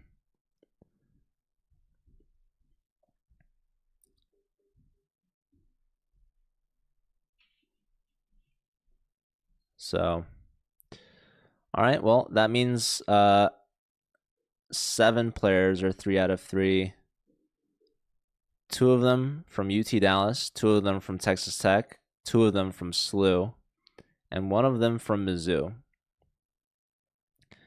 But you have Mizzou with 2 more players at actually, I was going to say 2.5, but no, Isak only has 2. Aryan Tari has 2.5. Aryan Chopra has 2.5. So they're only a half point back from being tied for first. And yeah, we've got a bit of a break here. So if you guys want to get a quick break in, I'll be back in about 10 minutes.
Hello and welcome back. We've got the 2026 U.S. College Rapid Championship underway. We're going into round 4 with about 7 players tied for first with 3 points. And we got 2 players trailing behind at 2.5 points, both the Aryans who agreed to a draw, Aryan Tari and Aryan Chopra. And we have round 4 now underway. So let's dive right in. We've got Gergely Cantor versus Isik. Oh, wait, this is round 3. These are round 3 games. Hold on. Round 4 will be getting set up very quickly here soon. But yeah, only a handful of rounds left. After another 2 rounds or so, we'll get narrowed down closer to just 1 player on top. So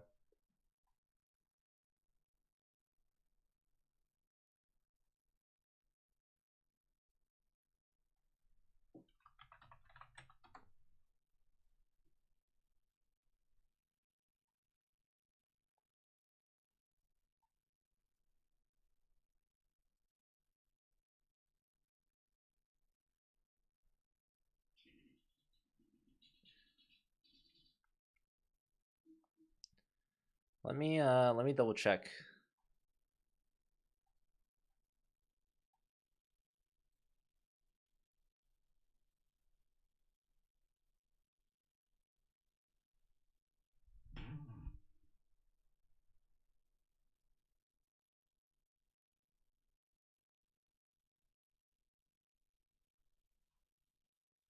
Yeah, Rapid is 6 rounds, so we're about halfway through.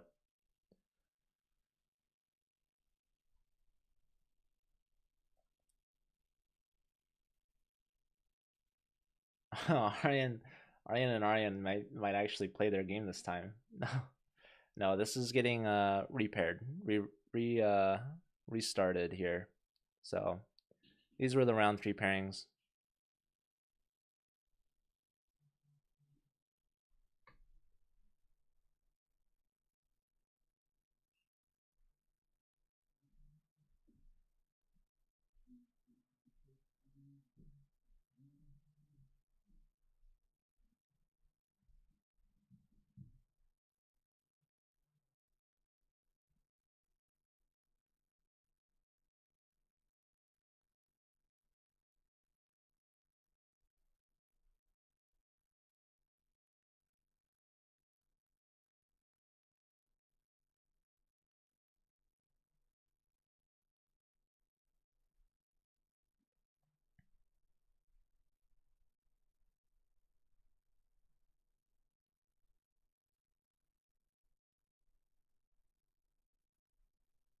So round 4 will be beginning any moment now. We had a minor hiccup, a technical difficulty, if you will. So we should be seeing the games any minute. Maybe about 3 minutes, I believe, is the delay on the events page.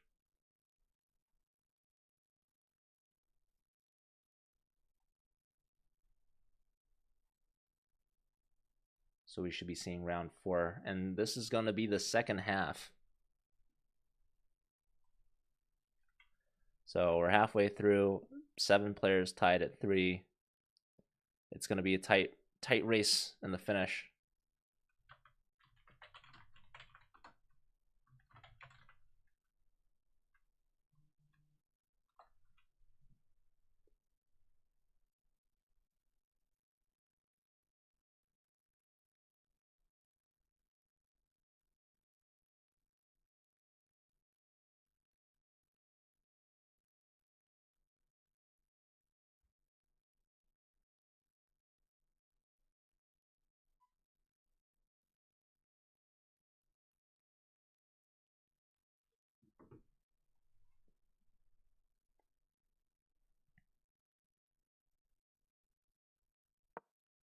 All right, here we go. We've got Nicolosi Kacharava versus Bogdan Bilavil.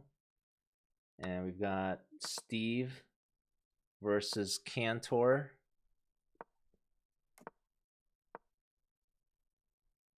Really curious to see how Steve will do with the white pieces. He definitely has a lot of opening tricks and prep up his sleeves. But Cantor is certainly the favorite in the matchup. But always love to root for an underdog.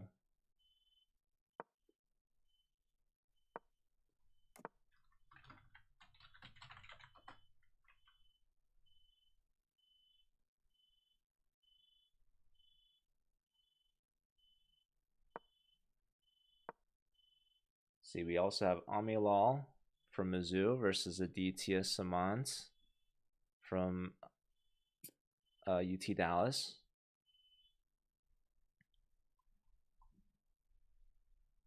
This, I guess, is technically the board 1. Nicolosi board 2, Steve versus Cantor board 3, and we've got Aryan Chopra versus Gustav Chatterjee. This is board 4. So both of these players are 2.5. Okay, and it was Roman, who it was listed at 3 points, actually has 2.5. So they're playing against Aryan Tari. And he might have had a half-point bye going into this round. So yeah, Tari's the favorite here by rating and by title. So 2 international masters here. Actually 3, I would say. 2 tied for first. We've got Steve from SLU and Amilal from Mizzou.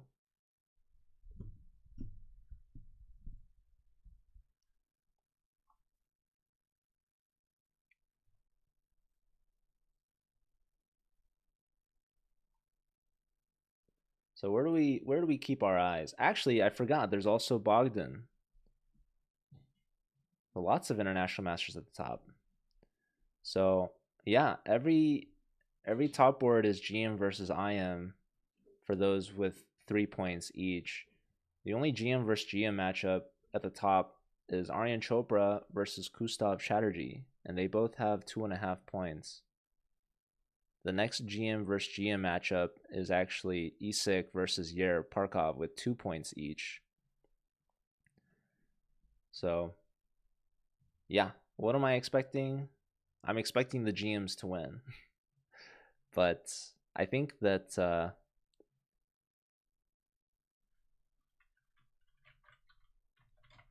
I think there might be a couple rating upsets. I think some of the international masters are going to get the job done. I mean, we've seen already they've been doing great to get here so far.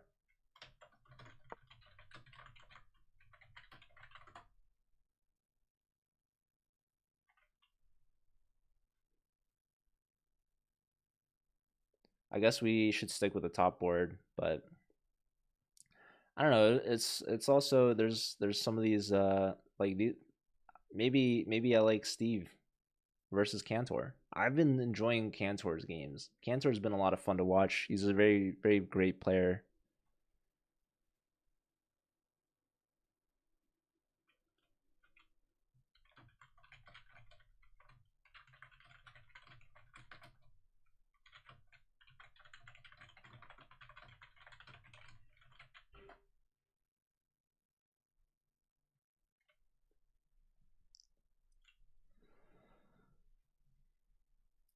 Obviously, Nicolosi, one of the fan favorites. We've interviewed him after his win yesterday, even, but many times before that as well. And we've also interviewed Amilal from Mizzou. So all 3 of these top boards we've interviewed at least one of the players. And yeah, we've also interviewed Aryan Tari. I've met Yair. But yeah, we'll probably stick with these top boards. Oh, there's also Mihail Boyer playing against Barat. This is a SLU versus Mizzou rematch.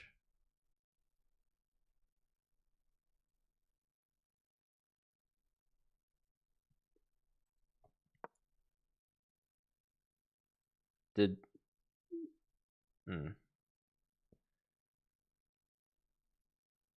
I was gonna say I looked at the standings for a second, but it's not right.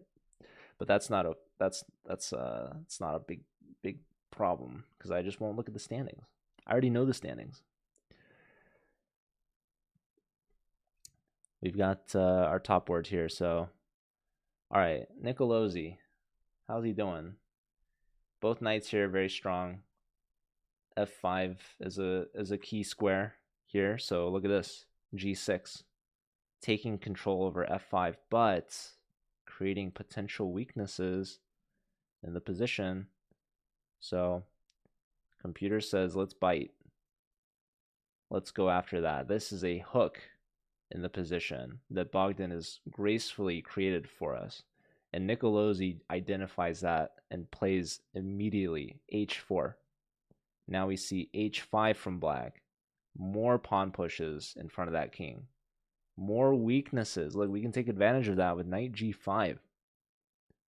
I mean, this was a series of decisions here, and Nicolosi knows exactly what to do. H4, inducing H5, and now knight G5. We'll see if Nicolosi goes for this. I mean, this is a position where all of white's pieces are in play, and black has some catch-up work to do. So these pieces, they're not contributing. They're a little bit behind. All the action right now is going on the king side. And you can tell the control over F5 was bothering Bogdan, inducing G6. H4 from white. Understanding if you could play H5, there's going to be some problems. So black has to play another pawn push. And now that's creating more weaknesses. So queen stepping in, pressure on the bishop so the knight can't move. Bishop comes back anyways. Why was knight G5 so much better? Let's see. If the bishop comes back now we can play bishop takes G6. Okay.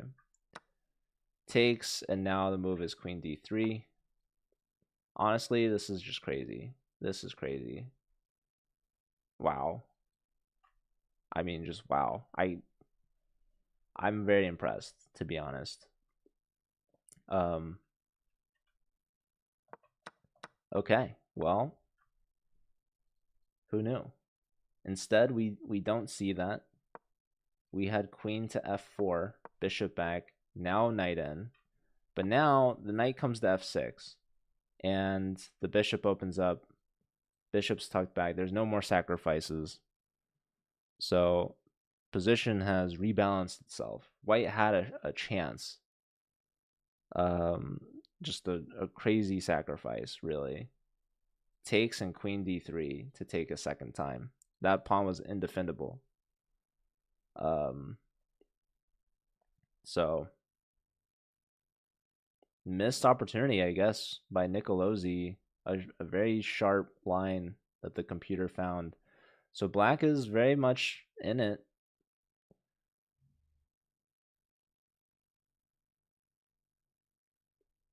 Best move now is just C3, or it likes knight F1, or knight back to F3.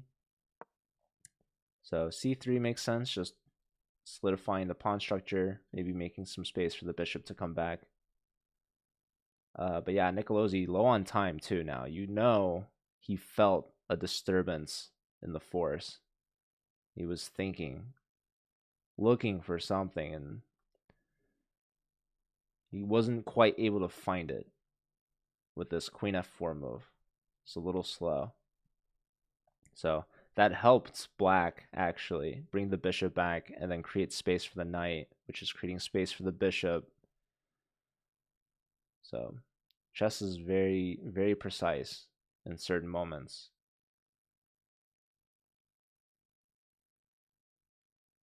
Oh, thank you, Brody. That was very sweet of you. I don't know what made you say that completely unprompted. But I appreciate it. All right, now the bishop develops. Black is totally in this. Black has opened up their rook. In fact, the computer actually prefers black. Maybe because of the bishop pair. Queen coming in, pressure on the bishop, mainly on the pawn. We could see the queen coming over, offering a trade and defending the pawn as well. We do see queen b8. So the queen is either trading off or it's going to a5. And I have a feeling that the queen doesn't want to actually be on a5. So we could see the queen coming back, but you can tell Nicolosi has kind of lost the script a little bit. And this is back to square one. So it's kind of like a new game. Okay, we're actually getting some progress here. Aditya Samant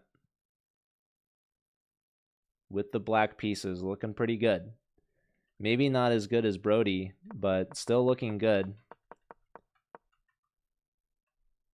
And why is black doing so well? Okay, so we've got this beautiful bishop on the long diagonal.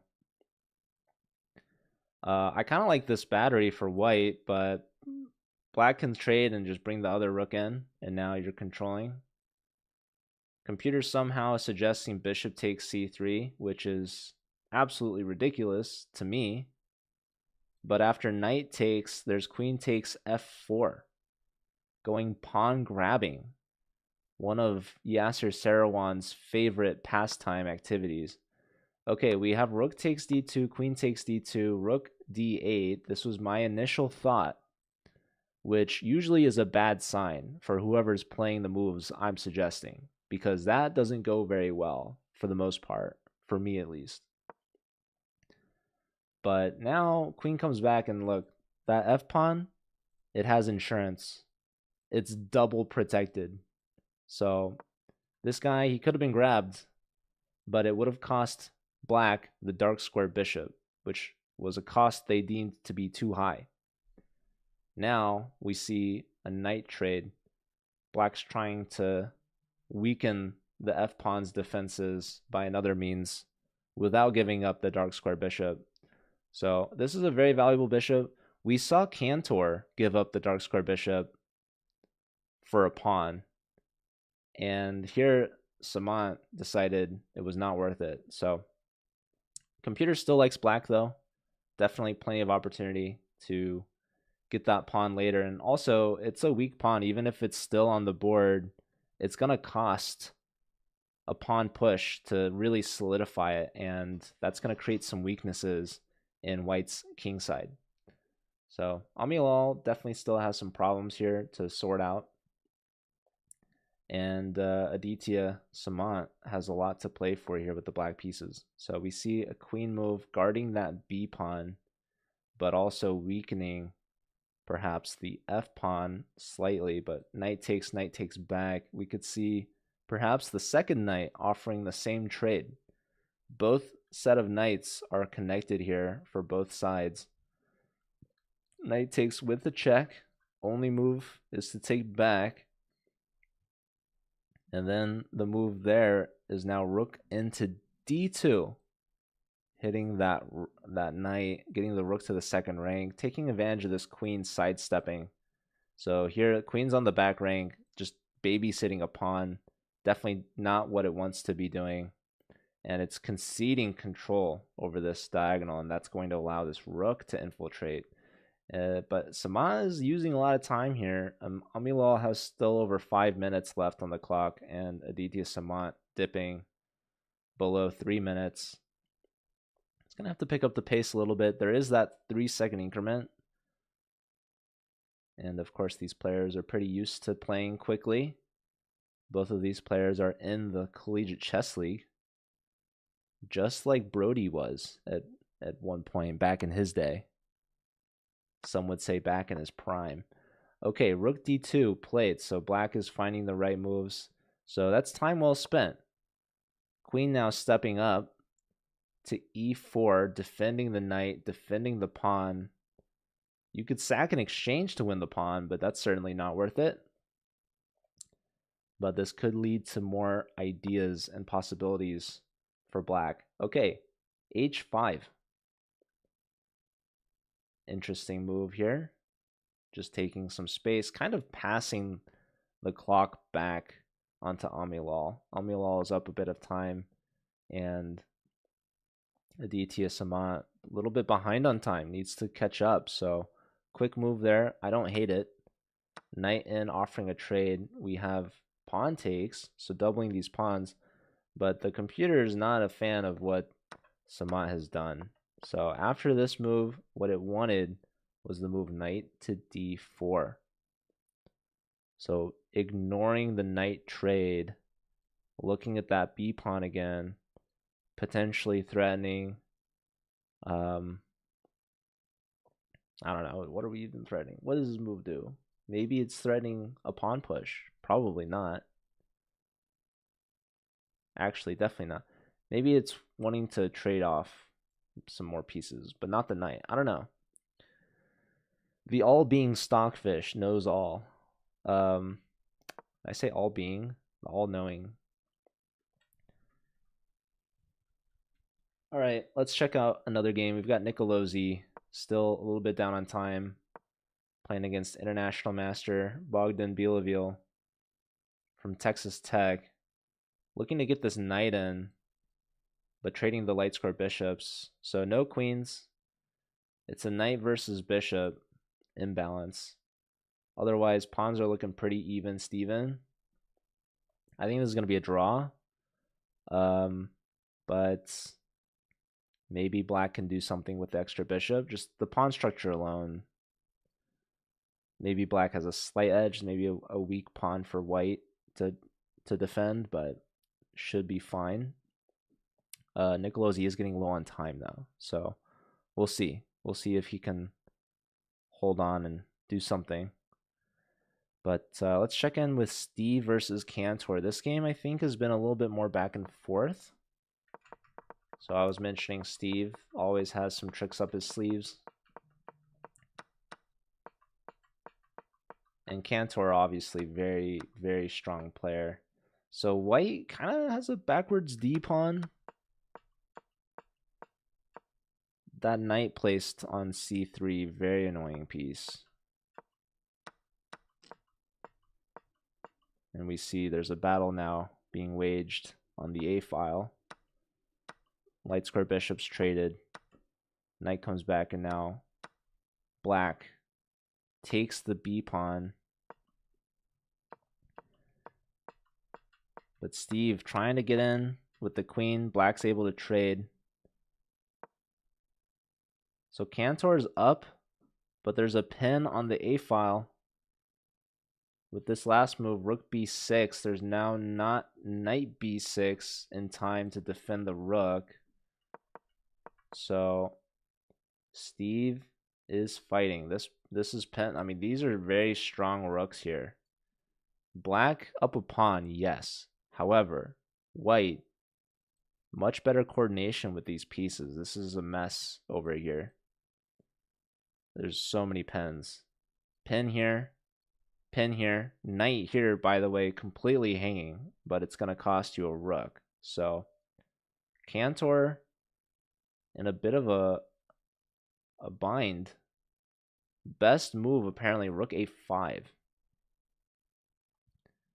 Could I explain that one? No.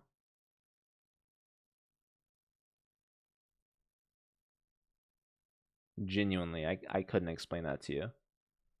Rook a5, knight takes. Maybe there's rook a6, rook ba6. I mean, ridiculous. Okay. Cantor clearly under a minute, stressed, didn't know what to do, couldn't find rook a5.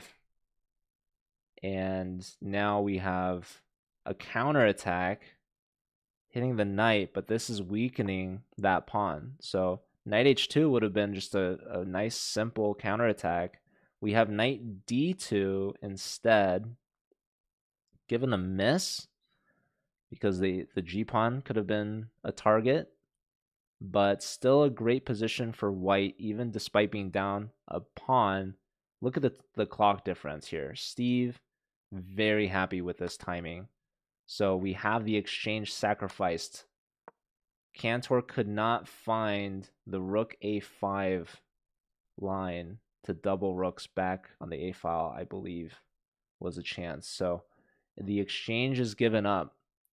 So from down a pawn to up an exchange, Steve is looking great, feeling great. Up 3 minutes on the clock. This is most certainly Steve's game to win. Rook takes rook with check. King steps up, and now this d pawn is looking pretty vulnerable. The knight gets nudged, invited in really to take the pawn, and now these are some really strong pawns for black. This could be a problem. In fact, the computer says e4. Give up that pawn. For what? Maybe just for the square. Rook a6 is played. Yeah, this is not Cantor's best game. Something's going on. Wow, he finds e4 now. While the knight's hanging, but that d pawn is pushing. Wait, sorry. It was no longer... It was the best move, but it's still very bad for black. My apologies. Okay, anyhow. This bishop's about to get pinned. Okay, rook here is a move. I'm surprised this rook did it because that rook was attacking the knight. Okay, but hold on. There's going to be mate. He wanted the rook to keep the back rank covered because the knight check would be mate. So,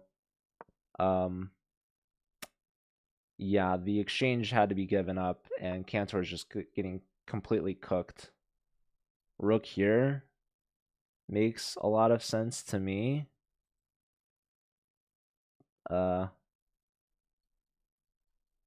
mean, why not?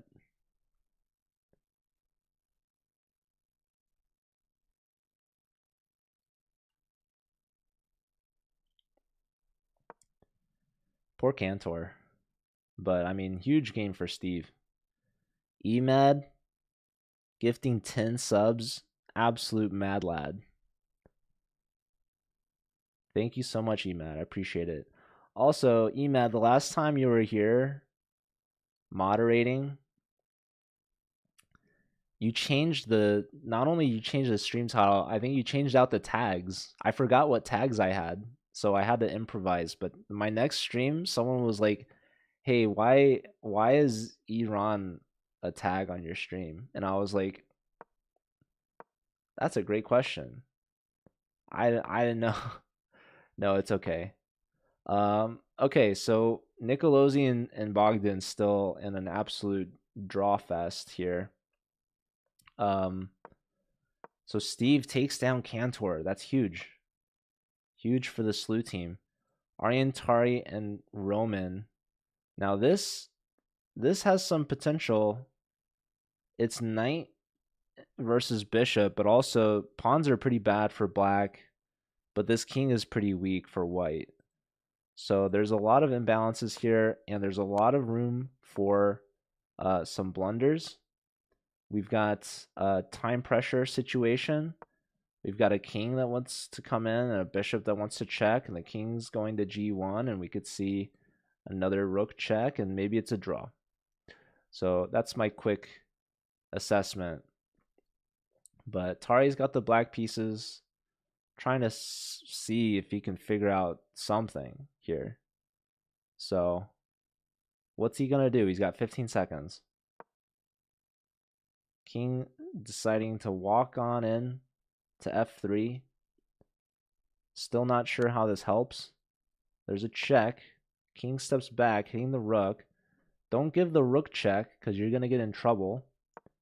So rook offers a trade. Now there's space for the king to go to f2.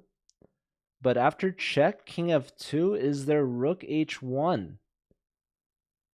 The king can run away, though. So instead, black decides to give the knight a question. Knight answers back. Tari's got 2 seconds. 5 seconds. Roman's got 3 seconds. 2 seconds. Either side could flag at this point. Rook check. King is forced back. Rook back here. Keeping some connection with the rook and knight. This is checkmate, by the way. Rook stepping back to d1. Very important move. Oh my goodness, and now we have a blunder. Ariantari. Ariantari's going to lose. Holy smokes. Knight to d3 out of nowhere. 1 second for Tari. He's just flagging. Oh my god, he made that with 0.4 seconds on his clock. There he gets forked. Drops the bishop. King steps up, hits the rook. Rook going to the back rank to deliver check, and that's going to cost the rook, but you can't take because you're going to get promoted on. Roman on the brink of victory, but Tari is fighting back. Don't settle for a draw, Roman. Don't keep checking him. What's the move here? The move, he has to give rook h8 check, king here, and now he takes the pawn. Okay. The game continues on. Rook check. Now he brings the king back. Wow. Tari put himself in a pickle there. An absolute knot. And that's going to cost him the game. So, just blundered his bishop. That knight.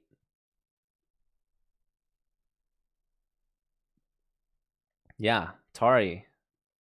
One of the best players. Definitely the favorite in this matchup. Blundering. Big time. And these pawns are going to be sitting ducks. There's a check. Another check, and now the knight is able to come in and block and defend the pawn. King asks the rook a question, trying to see if we could get some space for the king. The rook decides not to take the pawn. Instead, stays on the g-file, keeps the king cut off, and we're going to see a potential mating net being woven here.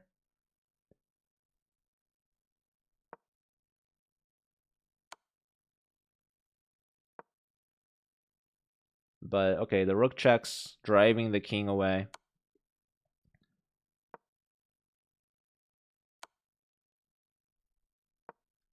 King's going to work his way around the other way. And knight takes pawn with check, by the way.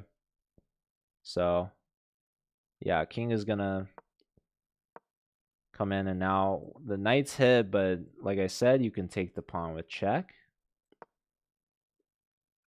Or you can, you know, always repeat, right? Gain some increment. Why not? Oh, or you could just come back this way. Who am I to question the technique here of a grandmaster or an international master, for that matter? I don't know. I don't know. I mean, you're really sort of, I think, yeah, even here, like, why not take the, I don't know. I feel like you're risking repetition. Now you can't take because you're getting forked. This is like low-key a little frustrating. He's worried about stalemate. Would that have... Well, I mean, you take it with check. He was taking it with check earlier. Now there's some legitimate stalemate concern. Now the knight can't even take the pawn, but I don't know, guys. Who am I to quite? I mean, Tari might snake his way out of this one, dude. This is ridiculous.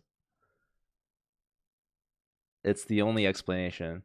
All right, rook here, and now actually it says rook takes rook takes f4. Tari, play it, Tari. Pull off the stalemate trick. Oh, rook takes was a draw, dude. Rook takes was a draw. Tari had it, bro. Oh my word. I mean, that's what you get for playing around. Like, what? I can't explain it, guys. I can't explain it. This is low-key ridiculous.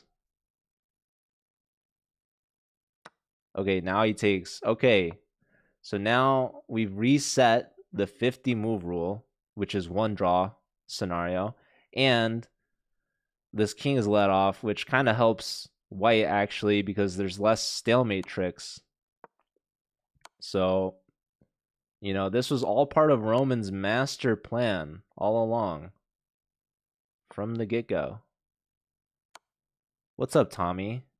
How's it going? Alright, this king shall be continued to be checked. But the king the king is slithering his way to g6 like a snake. So okay. He's making his way downtown. But now there's a pen, so you can't really take. And if you move the knight, you're losing the pawn. So just shuffle the rook, I guess. I don't know. What do you want from me? Oh, there's gonna be rook check is the problem. Well, now the king can come here, I imagine. Or this. This is cool too. Offering a rook trade. Knight takes with check, and now king here, defend your pawn. And this is gonna be way too easy now. Aryan Tari, he missed rook takes f4. And Roman was messing around for too long, honestly. I really wanted Tari to find that stalemate tactic and make Roman pay for not converting earlier. So that was a crazy game, an upset, honestly. And also, I think that was the last game of the round, actually. So, yeah, big loss for Aryan Tari, and had a stalemate trick, but it was definitely a tough position there. And he just wove a net for himself, and the knight finding knight d3 to find that fork. That was a very nice sequence from Roman, and Tari just blundered in the time pressure. And Roman able to convert at the end, but definitely gave Tari a drawing chance. Rook takes f4, leading to stalemate. That was a big miss for Tari, but only had 10 seconds, so understandable. Yeah, this is online. You stalemated a guy, Tommy? That's unfortunate.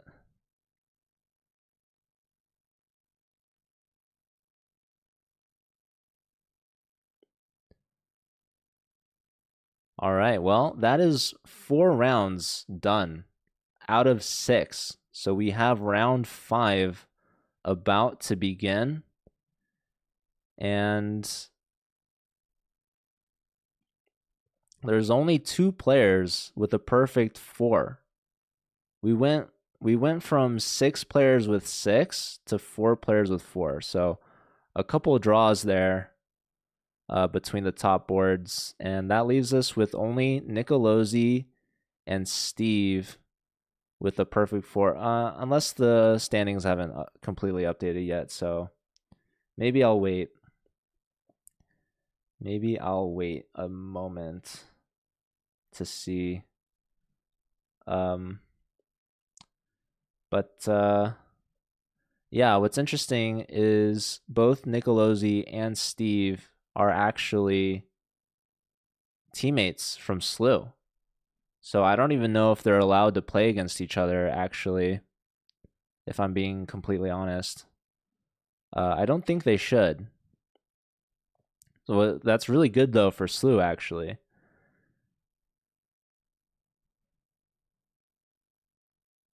Mutual Zugzwang. I don't know if I've thought about it like that. Wait. Nicolosi won this game? Ooh, hold on. I was saying this was looking dead drawn, but turns out in closed positions, knights are actually better than bishops. So lots of shuffling, but that one knight gets traded.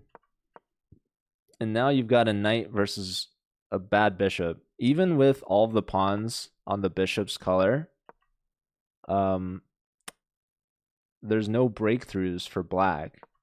Only the knight can make progress. So here's a fork. There goes a pawn. This poor bishop is just sitting around watching the knight just flexing all over the board. And look at this. King over, knight in, hitting the knight, or the pawn. King defends the pawn. Knight hits the bishop. King comes back. So with the pawn advantage, the knight can't be taken because then white's just going to have an extra pawn and a pass pawn and a connected pass pawn. And that's just going to be a losing king and pawn endgame. So the knight is just working his magic. And here we see resignation because the knight finds this plan. You're just going to take the A pawn. And best of luck defending that position. So yeah, Bogdan Bielavil goes down, losing his first game of the event. Earlier. Yeah, this is like a dead draw. So what point was it messed up? So here, I mean, it looks like there's no progress to be made. However, check and takes. So already in this spot, this is awkward. So could you box the knight out? But when you take, the problem is either way, like the king is going to open up some avenues, right? The best move here is king d7, and you're not going to save the g-pawn. So the thing is, even without the g-pawn, this shouldn't really change much because it's not like any of white's pawns have gained access to move, nor has the king gained any access. But it creates more weaknesses. The h-pawn is weak, the f-pawn is weak now. And the knight's still just left to roam around and do whatever it pleases. So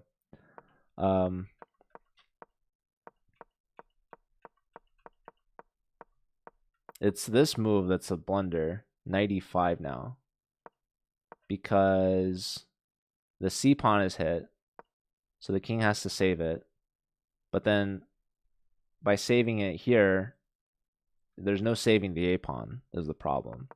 So the real weakness was allowing the knight to c5.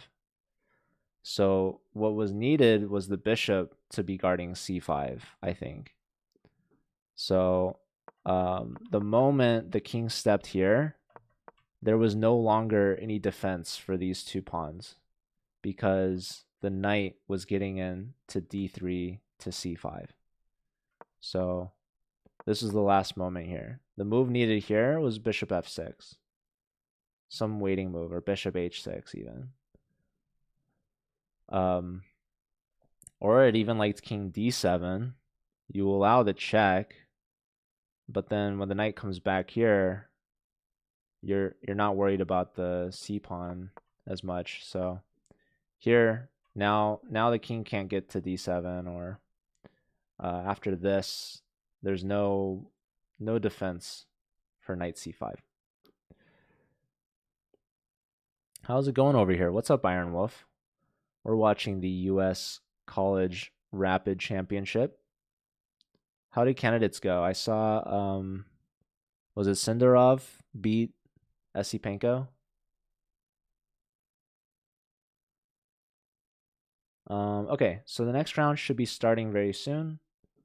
Let me actually, real quick, just refresh and see if I can find the new games. Okay. So we're about 10 moves in here. This is Roman versus Steve. International Master versus International Master. They both had upsets in the previous round, taking down higher rated Grandmasters to get here. So, yeah.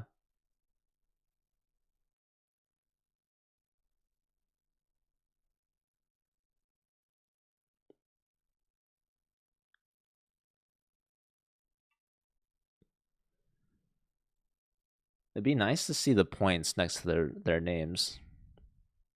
But Yeah, Steve and Nicolosi both with a perfect 4 out of 4, and both from SLU, so they don't even have to play each other.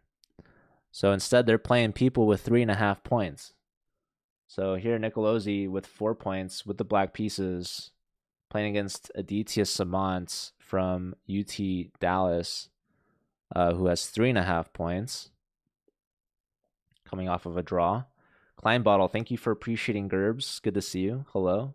Prague beat Geary. Very nice. Fabi beat Hikaru. That's huge. That is actually just tremendous already in day one. I don't know how the pairings are set for candidates.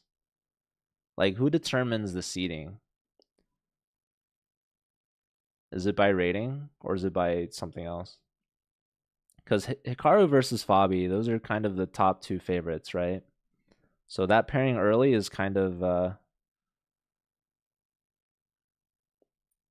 don't know. But yeah, I mean, that's really rough to start with a loss for Hikaru. That's really good for Fabi to start with a win against Hikaru, no less. So yeah, and I guess the good news for Hikaru though is, like, if you're gonna lose in candidates to a player, it might as well be Fabi, right?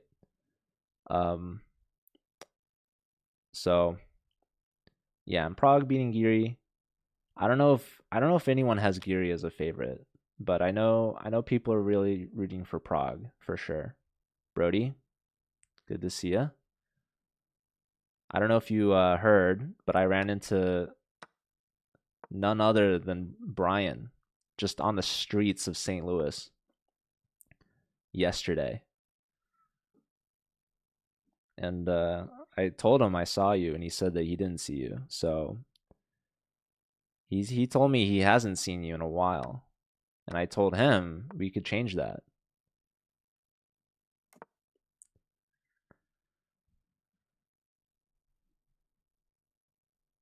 Because they're from the same country? They have to play because they're from the same country? Who came up with that rule? And why is that a rule? What happened last time when there were like 4 players from India? I actually don't. Was it 4 players? It was Arjun Ergaisi, Prague, Gukesh, and am I missing? Hold on. Give me a second. Was it Vidit? It sounds like it was Vidit. I'm pretty sure. If I had to get, I mean, maybe I'm crazy. Rules of the draw the month before. Women's candidate was crazy too. All the games in a draw. Okay. Arjun wasn't in the candidates?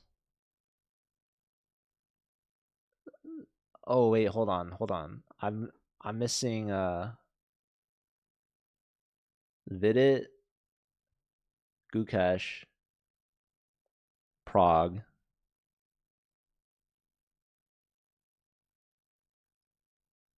Oh my gosh. Just those 3? Arjun wasn't there? Okay. Well, yeah, so if the rule is 2 countrymen have to play each other in the first and last rounds, what happens when there's 3 people? Also, yeah, why didn't Alireza make it? I forgot. Anyways, I think this is going to be the top matchup that we're watching here for this round because Nicolosi is tied for first with Steve, but this is Grandmaster on Grandmaster year. So this could be an opportunity for Aditya Samant to take down one of these top 2 SLU players. But also the next top board, this is International Master versus International Master. And that being said, that's a great opportunity for Steve, for example, to remain perfect. Roman taking down Aryan Tari in that previous round. So Tari, he was a perfect 2 for 2, but then settled with an early draw against Aryan Chopra, and then followed with a loss to Roman from Texas Tech. Okay, here we have pawn takes, which is kind of interesting. Helps control e4. Also keeps the knight in the center. And with the queens off the board, the damaging structure isn't as bad for the king's safety. So Steve putting the rook to the c file. I'm kind of curious why not play rook a c8, and you'd have both rooks in the center, kind of mirroring white's rooks. But maybe he saw this pawn could be a weakness at some points.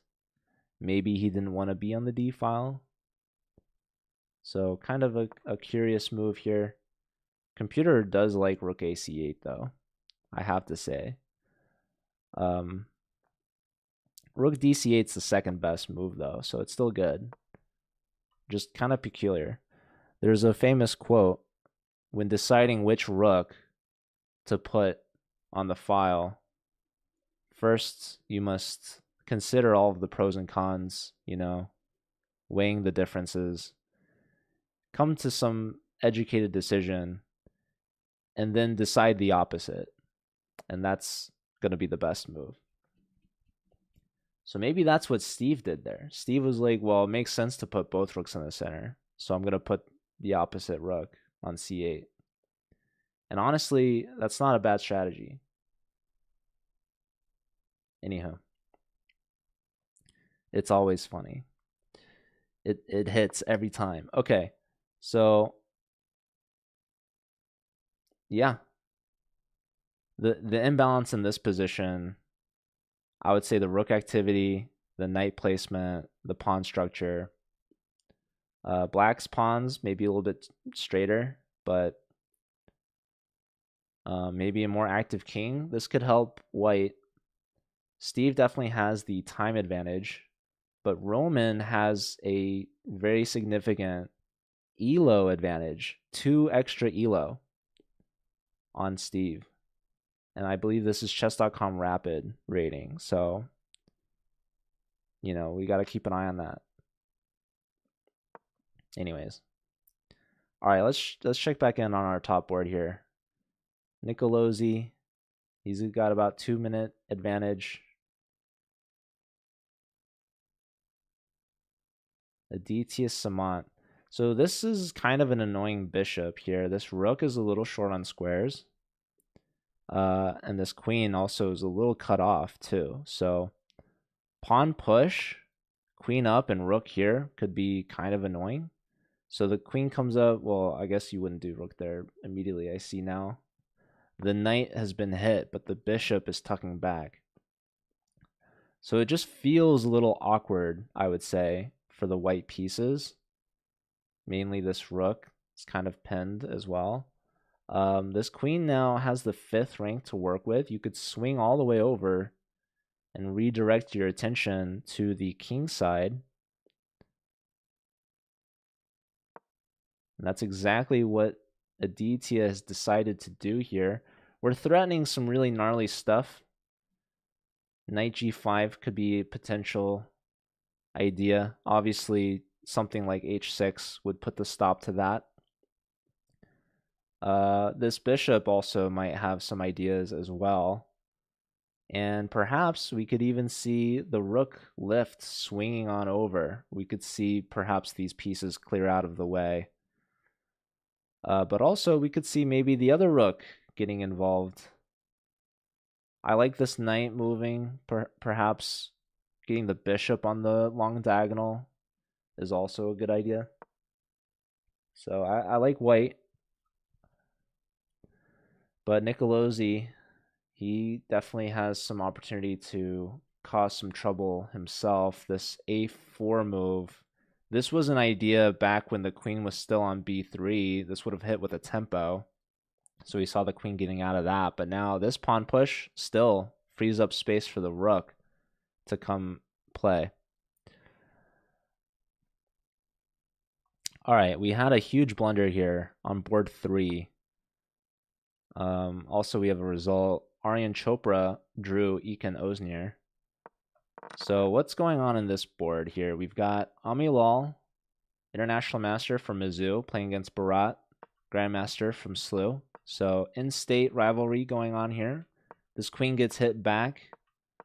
Rook lift for white. Lots of trades on d5. White gets the rooks doubled. We have c3, protecting the b pawn, helps solidifying the knight.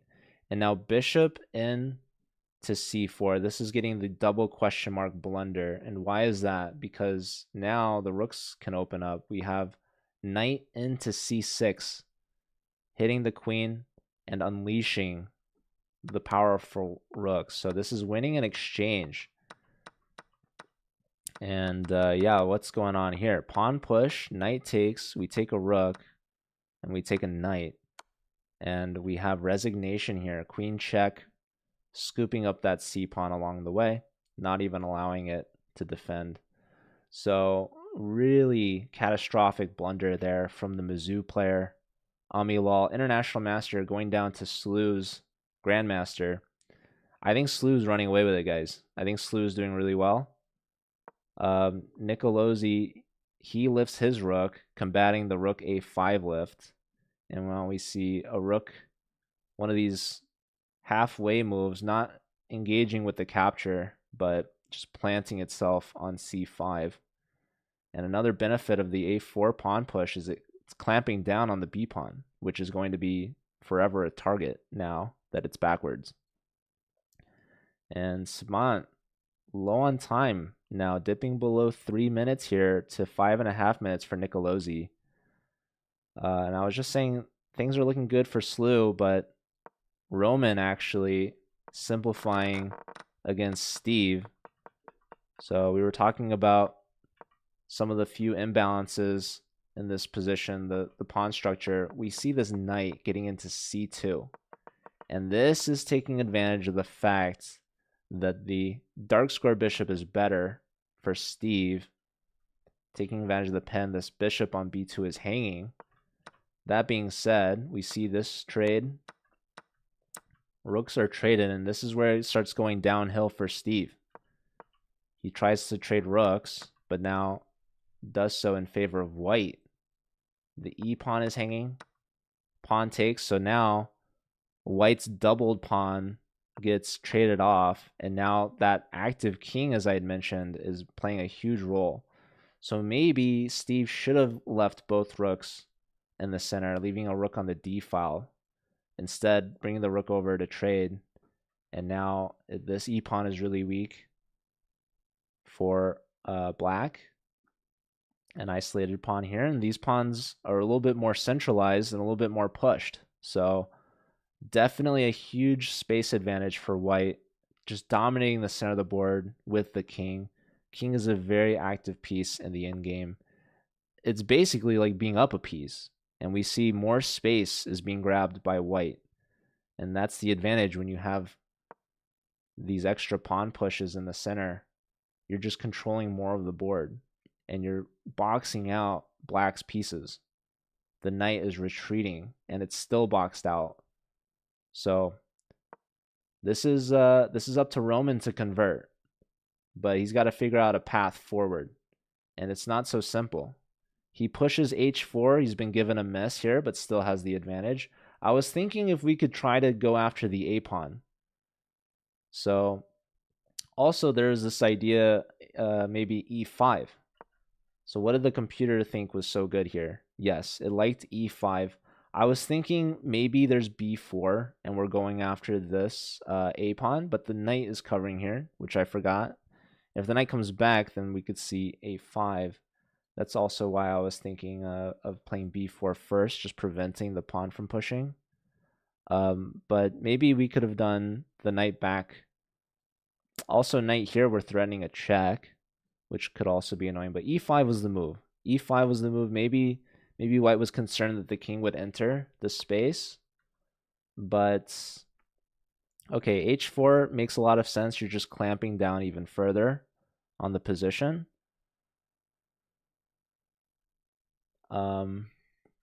What was gonna be the follow-up? If you're here, I think we'd bring the king back. No, oh, we just take with check and we give this up. I mean, holy smokes! Wait, that's not even the best move. Or no, it is the best move. Okay, yeah, that was missed. That was missed by white.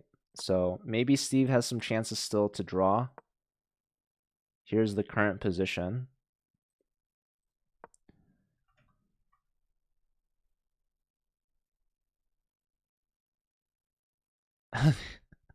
Literally one of the biggest chess streamers. You're so sweet, Iron Wolf. Thank you. This would get him to 5 out of 5. No. Roman had a draw earlier, to my understanding. Roman, I think, had a half. Wait.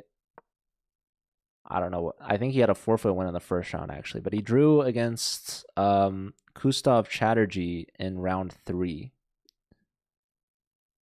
And you know, Emad, you might actually appreciate the standings page here more.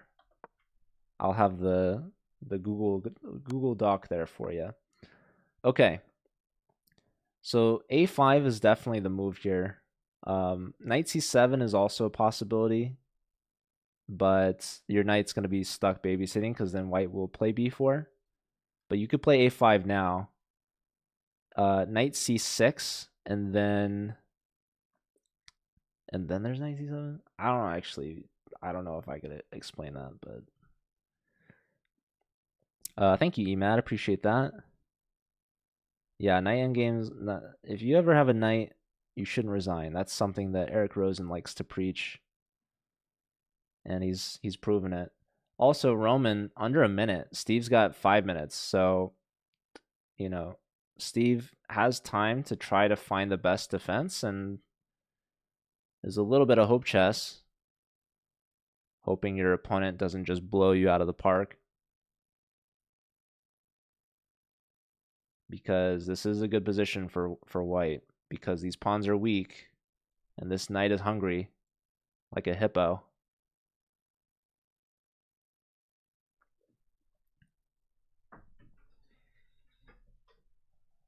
So Steve, he's investing time here. This is a critical moment. Will he play A5? No. Wait, he plays here. He's going active, but he's allowing B4 with the tempo, and he's hoping for something. So of course, Roman takes the pawn. Knight's trying to go for the fork. That's the game plan. But now king d4, and this is a lot of time and space for white. So Steve, he spent a minute, but maybe not enough time, because this plan was not it. So the best move is actually now knight d7. You got to keep that king out. So no, Steve is full sending. The problem is a4, very nice move, because the pawn is pinned to the defense of the knight. So that now is 2 pawns in advantage for white, although they are doubled and isolated now. But, I mean, I don't know, guys. Knight c5. A knight here, even. This is getting near to the end. Nice little deflection here, trying to distract the knight. So now the king's going to move. No, the knight takes the pawn, but now this guy's going to run. Oh, taking here first. Because the king is distracted, has to keep an eye on the knight. Roman's low on time.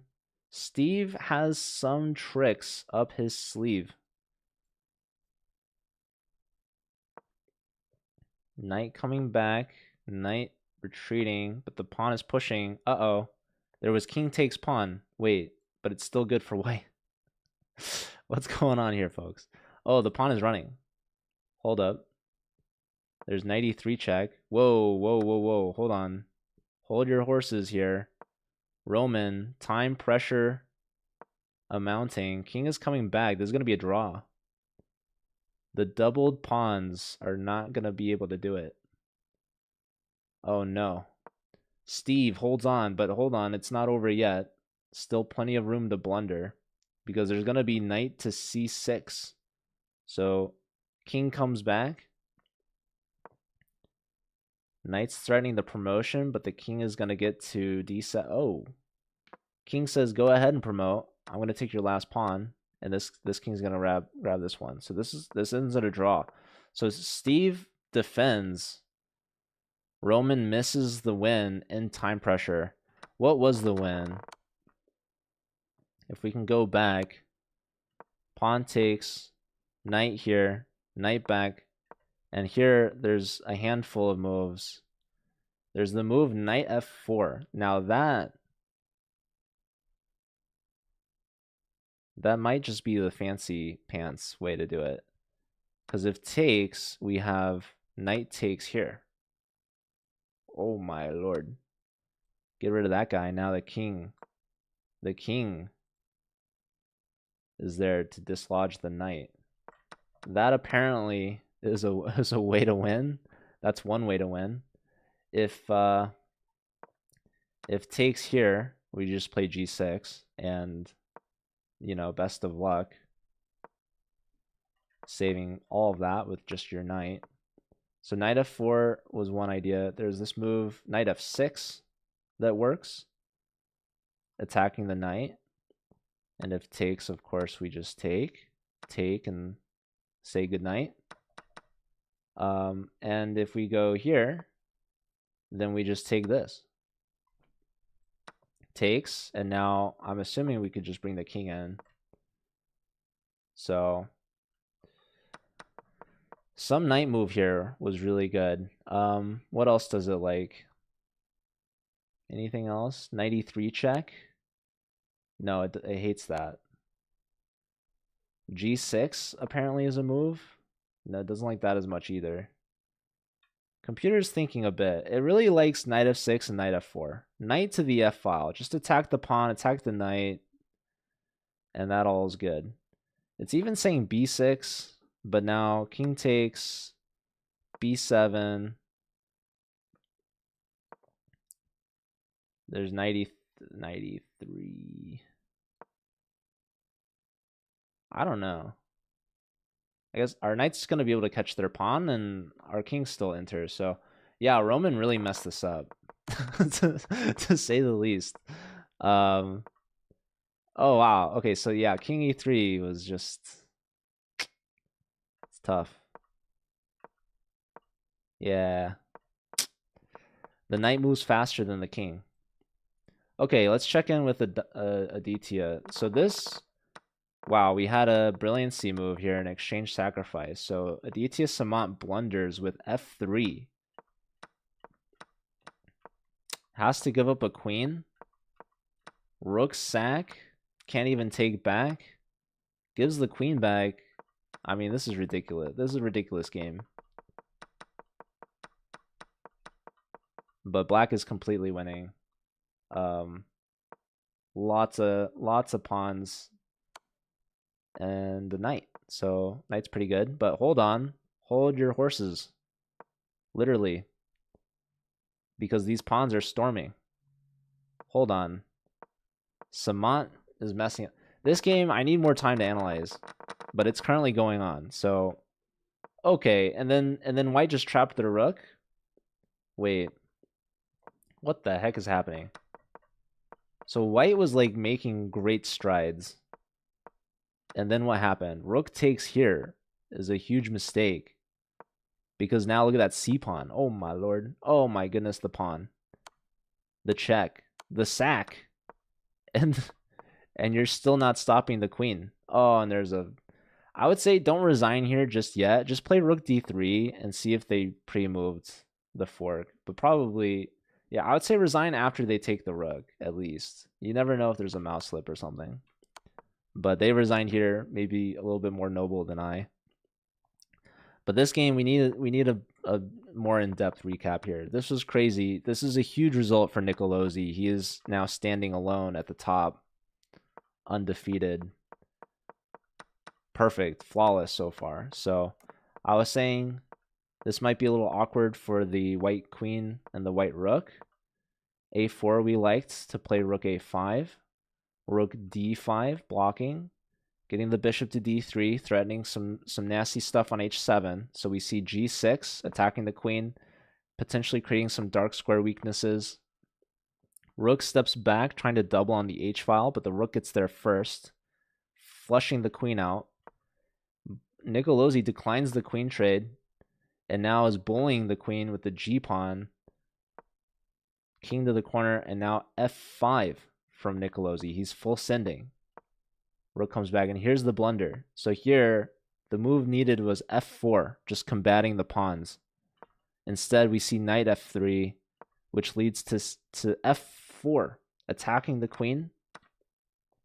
This is a bit of a sacrifice here, actually. So this pawn is defending. Why don't we take this? The knight's defending the rook as well. If pawn takes, I guess we're getting forked. This is a clearance move. This opens up for a ton of black's pieces. So queen takes, looking for a trade, but now rook g6, doubling. Queen takes a second pawn, and now there's rook takes g2 with check. They insert attacking the queen first, so Samant says, I can't deal with this. I'm just going to sack the queen. Queen takes, bishop takes. King moves to the corner. Rook trying to help protect the king, but doesn't want to trade rooks. And that's going to be a problem because your rook is under attack. Bishop here. Rook takes, and this is pretty ridiculous. So I was thinking there'd be like rook here or something. Oh my goodness, we're getting a huge raid from none other than international celebrity sensation Phoebe Vita. I hope you had a great stream. We're watching the US College Rapid Championship, and we're reviewing this game. This was from round 5. We only have one round remaining. So, and this is the only player who's been perfect so far, a perfect 5 out of 5. Flawless. Just like Phoebe. Although I would say Phoebe's a 10 out of 10. But that's kind of like a 5 out of 5. I mean, maybe it's like not the same, but it's pretty close. Anyways, Phoebe for whatever reason, she didn't sign up for the US College Rapid Championship. She is a college student, but I guess she's not from the US. I don't know. Maybe she could take some transfer units. Rumor has it she's going to Vegas. So UNLV, they have a good culinary school, perhaps. I know she likes Gordon Ramsay. She could maybe register for some cooking classes. That could be fun. And then she could compete against some of these grandmasters. But yeah, this game, I mean, look at this. Rook sacrifice, exchange sack. So what happens if we take... there's just bishop takes, and that looks like it's painful. So instead of taking, we see rook to f4, which is discovering the bishop attack on the queen. And instead of saving the queen, Nicolosi just says, go ahead, take the queen. So they both lose their queens. And Nicolosi says, I don't need the queen. I'm still going to beat you. And yeah, black is up a piece. Wins some pawns. And here it gets tricky because white is just bulldozing the position here. Computer says is actually equal with all these pawns. Rook h8 here, and now the move needed was king e2. This is the only chance for white to keep equality, because then the king is in time to stop the pawn. Barely. Instead, white grabs the h pawn. And, you know, you're thinking, you know, you're cooking or something. But the problem is twofold. c3, and the pawn's just promoting. So that's one big problem. Second problem is now your rook's trapped, actually. King here, and you can't go back. So yeah, I'm curious if this, and we do this, for example, just king g8. Very nice. It's very important you don't keep pushing, because now you're getting skewered and the rook is just one move in time to stop the promotion. But yeah, Nicolosi maybe letting things slip here, but the white rook was baited by the h-pawn. It was too tempting. White couldn't resist the temptation. What's up, Neon? What's up, Jolo? This game was fire. Yeah, this is for Nicolosi, very huge for the SLU team. So SLU had the only 2 players with a perfect 4 out of 4, but Steve gets a draw against fellow international master Roman in this game, which leaves Nicolosi at the top. Okay. So we have one final round to go. This is going to determine the U.S. College Rapid Championship. So feel free to stick around. Lots of pressure on Nicolosi. He is in sole first, and if he wins, that means he wins outright his next game. He would be a perfect 6 out of 6. Can he do it?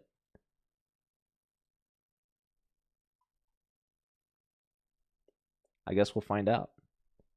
Yeah, what a game from Nicolosi. Who will Nicolosi play? That is the question. So the answer is he's playing the in-state rival Mizzou player, Luka Budisavljevic. So before I show his name, does anyone want to take a guess on how to spell Budisavljevic? I'm hoping I'm saying that right. So yeah. And if Nicolosi loses, there's a potential for a multiple way tie for first, and then we'll have to look at some tie breaks. Hey Ofta, thank you. Do I have a podcast? Honestly, a voice like Attenborough. So first and foremost, thank you very much for the compliment. That's very sweet. That's very nice of you.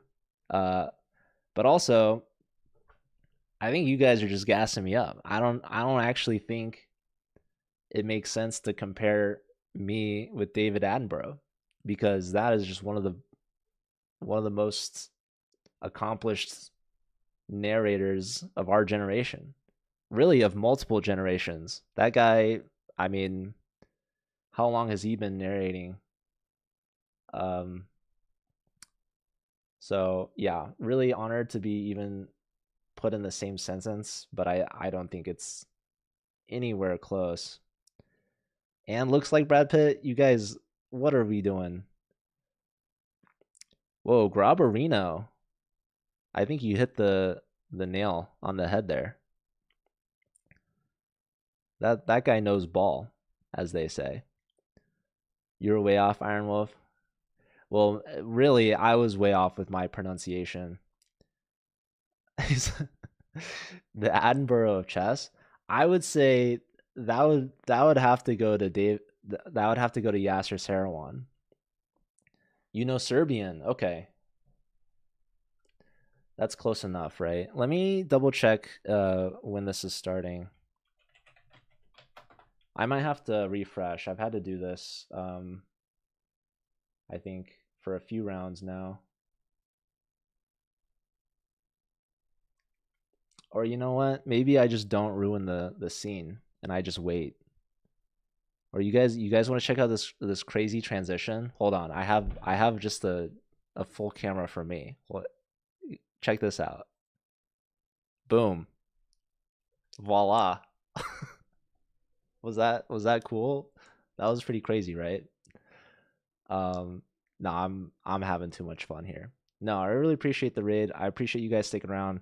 We do have one rapid game left. It's 10+3 time control, and it will determine the U.S. College Rapid Championship winner. So if you guys have maybe another 20 minutes to hang around and find out, maybe you can learn some of these players. A lot of them are competing in the Collegiate Chess League, which I commentate every Saturday. So we actually watched Nicolosi play yesterday, and he actually played against Luka. So that game is now starting.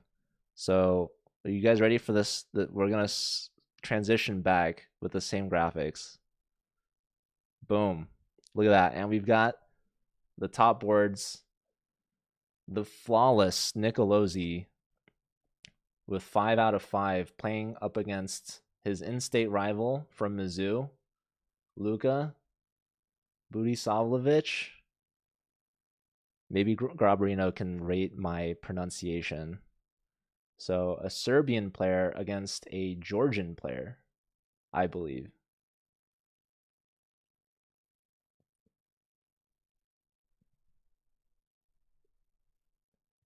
I've talked with both of these players before. I've met Luka in person. I don't know if I've met Nicolosi. Maybe I have, but we've definitely interviewed him a handful of times. All right, and the players are off to the races. This is going to be the game to watch.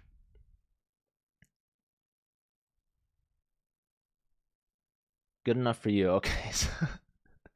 Thank you. What more do you need, Smickle? I need you to calm down, man. You're being way too nice. Full professional. ASMR Chess could be Eric Rosen, yes. Big fan. Shout out to Mr. Rosen. Rosen's a former college player. He played for the Webster team, and he played for University of Illinois. Unfortunately, Webster is not competing today, and they also didn't compete yesterday. Perhaps still licking their wounds from the President's Cup, losing to Mizzou. So Luka, he was part of the Mizzou team. So Luka is a national champion for the U.S. college chess scene. So, yeah, if he beats Nicolosi, he'll be part of a tie, actually. And maybe beating Nicolosi will help him on tie breaks. So there's a lot on the line here. This is SLU versus Mizzou. We watched them play literally yesterday in the U.S. Well, I don't know if they played in the Blitz Championship, but they definitely played in the Collegiate Chess League. So that match went SLU's way. But Aryan Tari was not playing for Mizzou yesterday because he was in Reykjavik. So Aryan Tari, he's all over the place, man. Where in the world is Aryan? And right now, I guess he's in Iceland. But even Tari's playing this. But he had a draw against Aryan Chopra, and then he lost to, I believe, was it Roman in the next round? Yeah. So that was a big blunder in the end game. So Tari is not at the top of the list here today.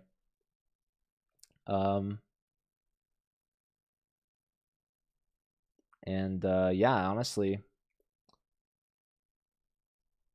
his teammate though, Luka, he could still bring the championship home for the Mizzou team. Also, there are, I think, team standings for this, if I'm not mistaken, because there are team pairings. They're not allowed to play against their teammates from the same school. Otherwise, we would have seen Nicolosi and Steve get paired when they were both 4 out of 4. So there's a lot of school pride on the line between these teams, as well as individual standings. So right now we're looking at 2 of the potential winners. Definitely Nicolosi is the player to beat. All eyes on him. And he's got the white pieces too. And he's playing against someone that he's definitely very well aware of. As I had mentioned, they've played literally just yesterday, and they played at the President's Cup, which was hosted at Mizzou just a few weeks ago. And SLU came in second place in the President's Cup, only behind Mizzou. So this is an opportunity for SLU to get back. And that's exactly what they did yesterday with Aryan Tari missing from the lineup. SLU won that match 11.5 to 4.5, which is pretty big. Okay, you've never seen this line of the French. Let's see. So they're about 10 moves in here. So an advanced French with f6, pawn captures, and now knight h6, and not captured by the bishop. So Nicolosi's not giving up the bishop pair. Knight gets back to f7, and that's going to drop the e pawn And now the bishop is hanging. So Nicolosi giving up a pawn, less than 10 moves into the French defense. And he's saying he's just a little bit more advanced in development. I think rook e1 makes sense to me. But the computer also likes bishop f4. You're allowing your bishop pair to be taken. Okay, he's saying, I'm going to check you and fork you. Knight has to block, otherwise it's falling. And now we could self-pin. That sounds fun. We could take our pawn back, but then get pinned. It's kind of a joke. I don't think he'll do that. Instead, what else could we do? It likes f4 a lot, but this could be a disaster for Nicolosi. I think he's right on the finish line. You know, if you win, you're guaranteed first. And he gives up a pawn out of the opening here. So all pressure is on him. Can he clutch? Can he remain flawless, or is he gonna panic? And this could be a panic. He's also lower on time, so it definitely says that he's not in any sort of opening prep that I'm aware of. And you know, if your opening prep means that you're -1.5 on move 11, it's probably time to switch up the opening prep. So this is a great opportunity for Luca and Mizzou to knock down Nicolosi and Slew's top player here in the standings. So definitely not what you want to see when you have the white pieces in the last round of a Swiss when you're in the lead solely. So yeah, here just c6. Luca's saying, all right, show me what you got. Where's your knight going? Nicolosi answers with knight d4, putting some pressure in the center.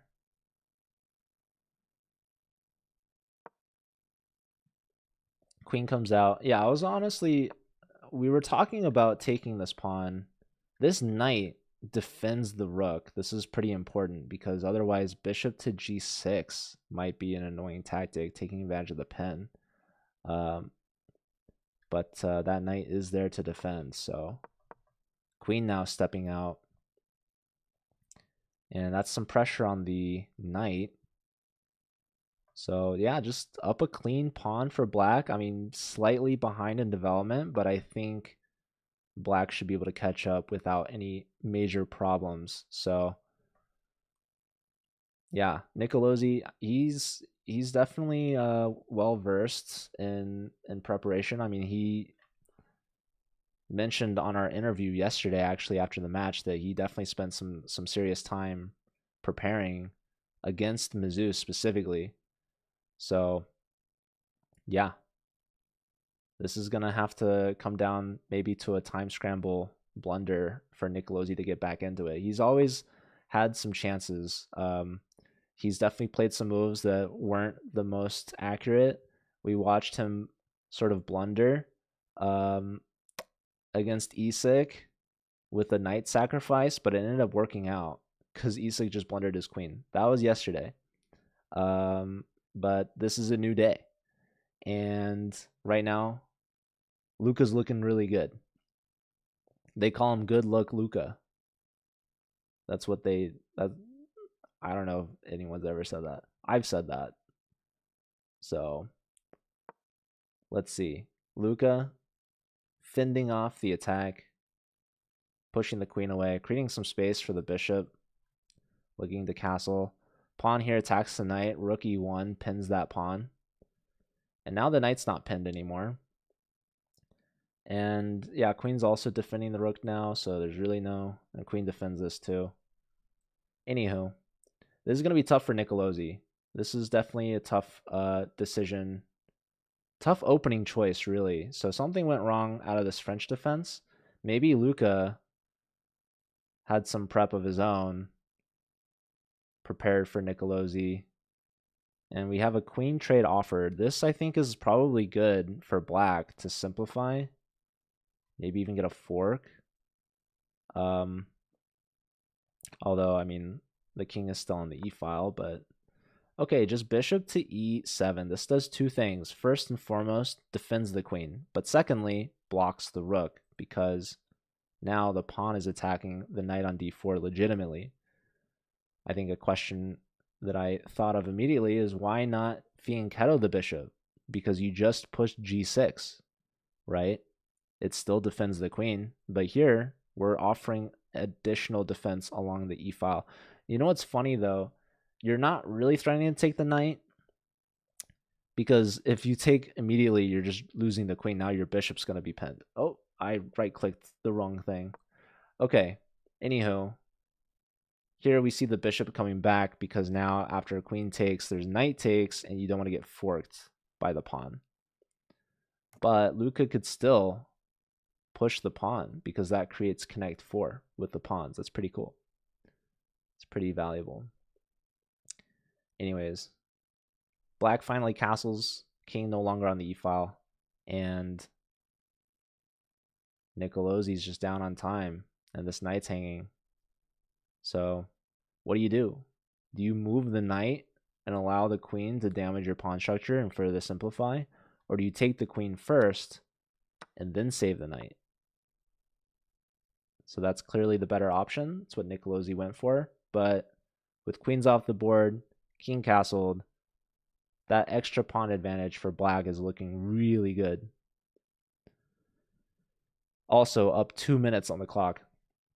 This is not what you want to see if you're a Slew fan. Any Slew fans in the chat? That being said, Steve here is also playing for Slew on board 2, and he has 4.5. So if Luca wins, Luca gets to 5. If Steve wins, he gets to 5.5, which is pretty good. So, and Steve has the white pieces. He's playing against Sean Rodriguez Lemieux. If you guys know Sean Rodriguez Lemieux, you'll know it's one of Canada's top grandmasters, and he's playing for University of Texas at Rio Grande Valley. So right now, Slew, they've got really good possibilities here to end as a champion. Nicolozi wins if he wins outright, but it's not looking good for him. But even if he loses, Slew still has a second chance to win with Steve. So, and that's Slew's captain as well. Sean played in the Pro Chess League back when it was a thing. I don't remember. Maybe. It's very possible. But that's been a while. I went to the Pro Chess League finals in 2019. That was their second in-person finals. But the Pro Chess League has been discontinued, unfortunately. But many of the college players did compete in that.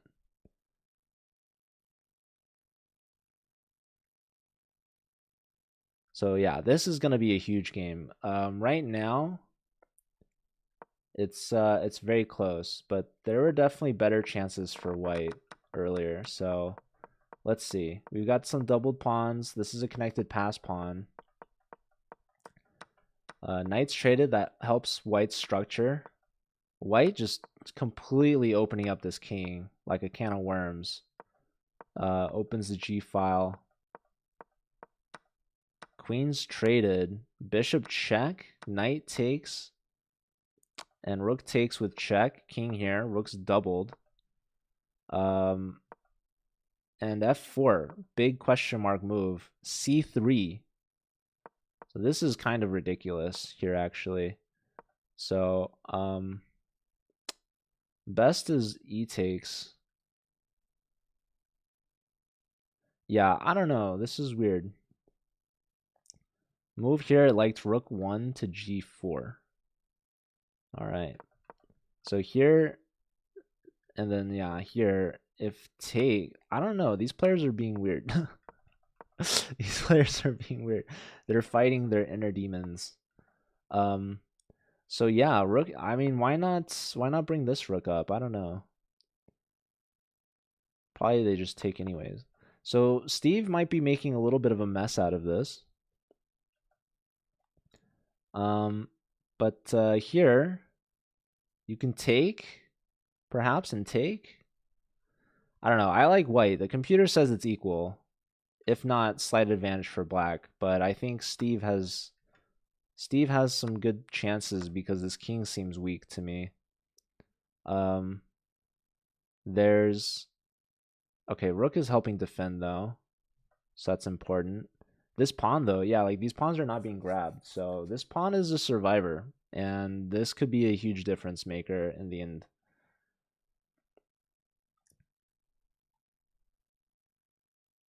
And on board 3, we have Bogdan and Barat. So Bogdan is the team captain for Texas Tech, and Barat plays for SLU as well. So lots of players. I mean, SLU has a player on all top 5 boards, which is ridiculous. But here's, I mean, these players could tie for first if there's a tie with 5 points. That's if Luca wins, and if Steve either draws or loses. So yeah, Sean Rodriguez Lemieux has 4 points, also looking to get to 5. There's so many players with 5 points. Okay. Yeah, and this pawn, I mean, you're going to have to spend a lot of time and effort just to get back to it at some point. This bishop is hanging, but this bishop is pinned. Yo, it's Uncle Jesse in the chat. Let's go. Yeah, Luca's looking good here. So I would be impressed if Nicolosi could bring this back. This is where we last left off. Just a big pawn center for black. All 4 rooks lined up in the middle. We have c4 and now d4 from Luca. Bishop comes back, and yeah, he gives up the bishop to grab the knight, but that's conceding control over e4. So now he pushes e4. He's starting a fork, and Nicolosi, he should probably take that pawn. Wow, he did not take that pawn. So now it's on Luca. Luca's getting lower on time, still ahead on the clock, but this is typically where we can start seeing some blunders. And this could be exactly what Nicolosi needs. He's complicating the position here. Taking back was maybe too obvious, too easy. Luca would just recapture with something. One of his million pieces controlling. And Nicolosi, he gets let off the hook. So bishop h4 hitting the rook, which was really well placed in the center. And the best move, it was saying just take on f3. Because what's the bishop going to do? Take your rook? That's going to leave the rook on the back rank hanging, you know? And if they take, guess what? That helps you take back. And you're saving your rook anyways. But Luca, he just moves the rook off the board. And now Nicolosi takes, bishop takes. And here, best move is bishop back to d1, declining the trade. And black just really has the significant advantage here with a connected passed pawn on the d file. And you don't really want to trade if you're white. So get that bishop out of there. Bishop d1 is the only move that prevents the bishop trade. Anything else you do, and it's not only trading bishops, but it's also potentially trading rooks. So bishop d1 kept the most material on the board, but Nicolosi, he brings the trade, and now rook takes. That's forking the bishop and the rook. So you could have kept bishop and rook on the board. Instead, now you're trading bishop and rook, and it's helping black a lot. That's a lot of simplifying. That's going to decrease Nicolosi's chances at a comeback, and that eval continues to creep farther and farther. I'm doing well, Ginny. How are you doing? Ginny's been here from the get-go, from the start, from the beginning.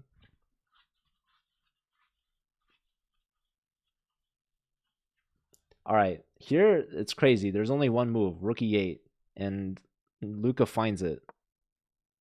King over. And now, I mean, the pawn can run home. D3 might be a little early, but what else? It likes h5, which is kind of a waiting move. It likes g5 even, which is low-key ridiculous. Because it looks like you can just take that because the knight's pinned. But here's the thing. Knight's not really pinned because you get this really nice intermezzo, rook f8 check.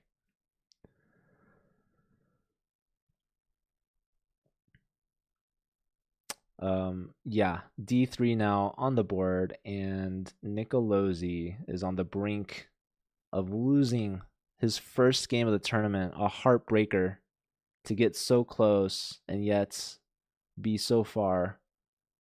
There's knight d2 check, which is trading rooks. Well, actually, I guess it's not good. I don't know.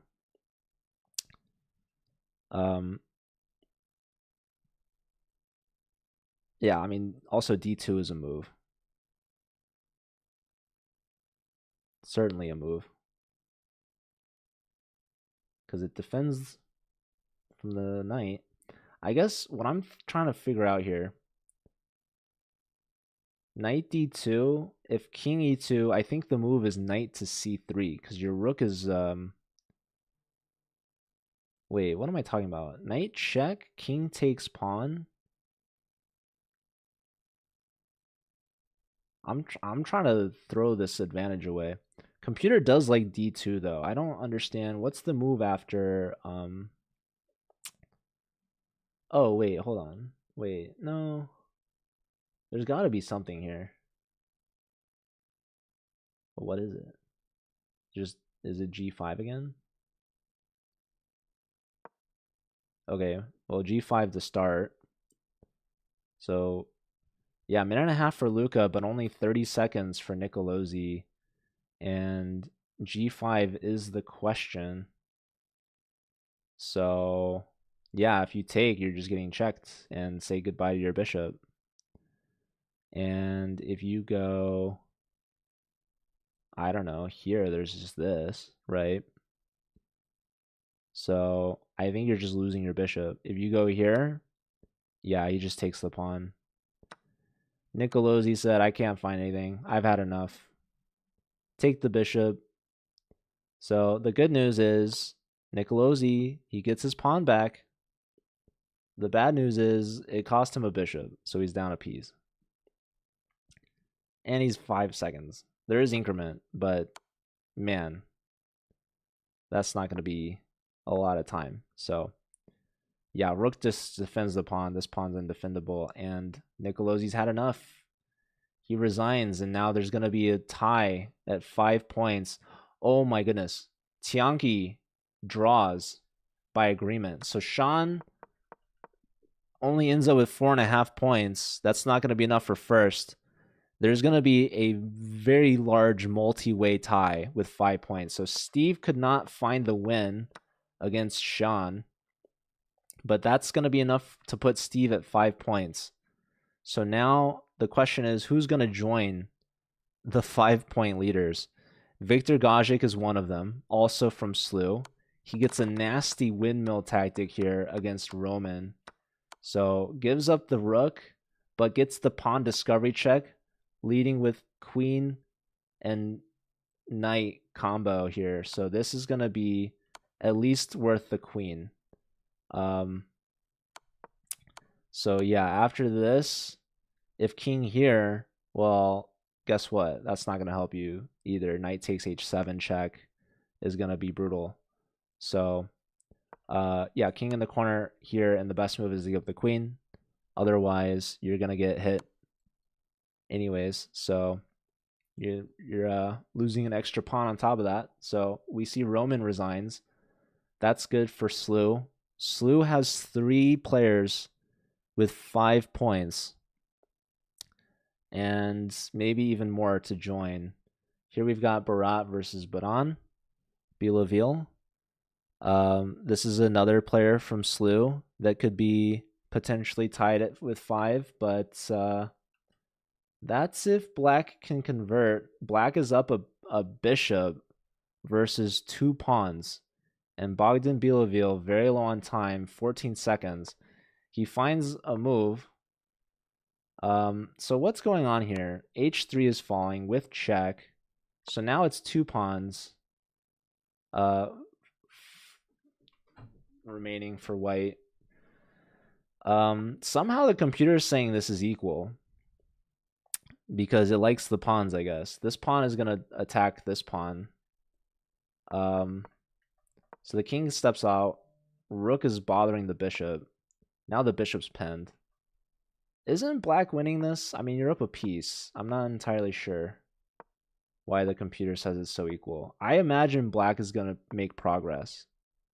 But of course, it's not going to be easy. Okay, he's offering the trade of rooks. That's obviously declined. King steps up. Both kings step up. Both sides less than 30 seconds.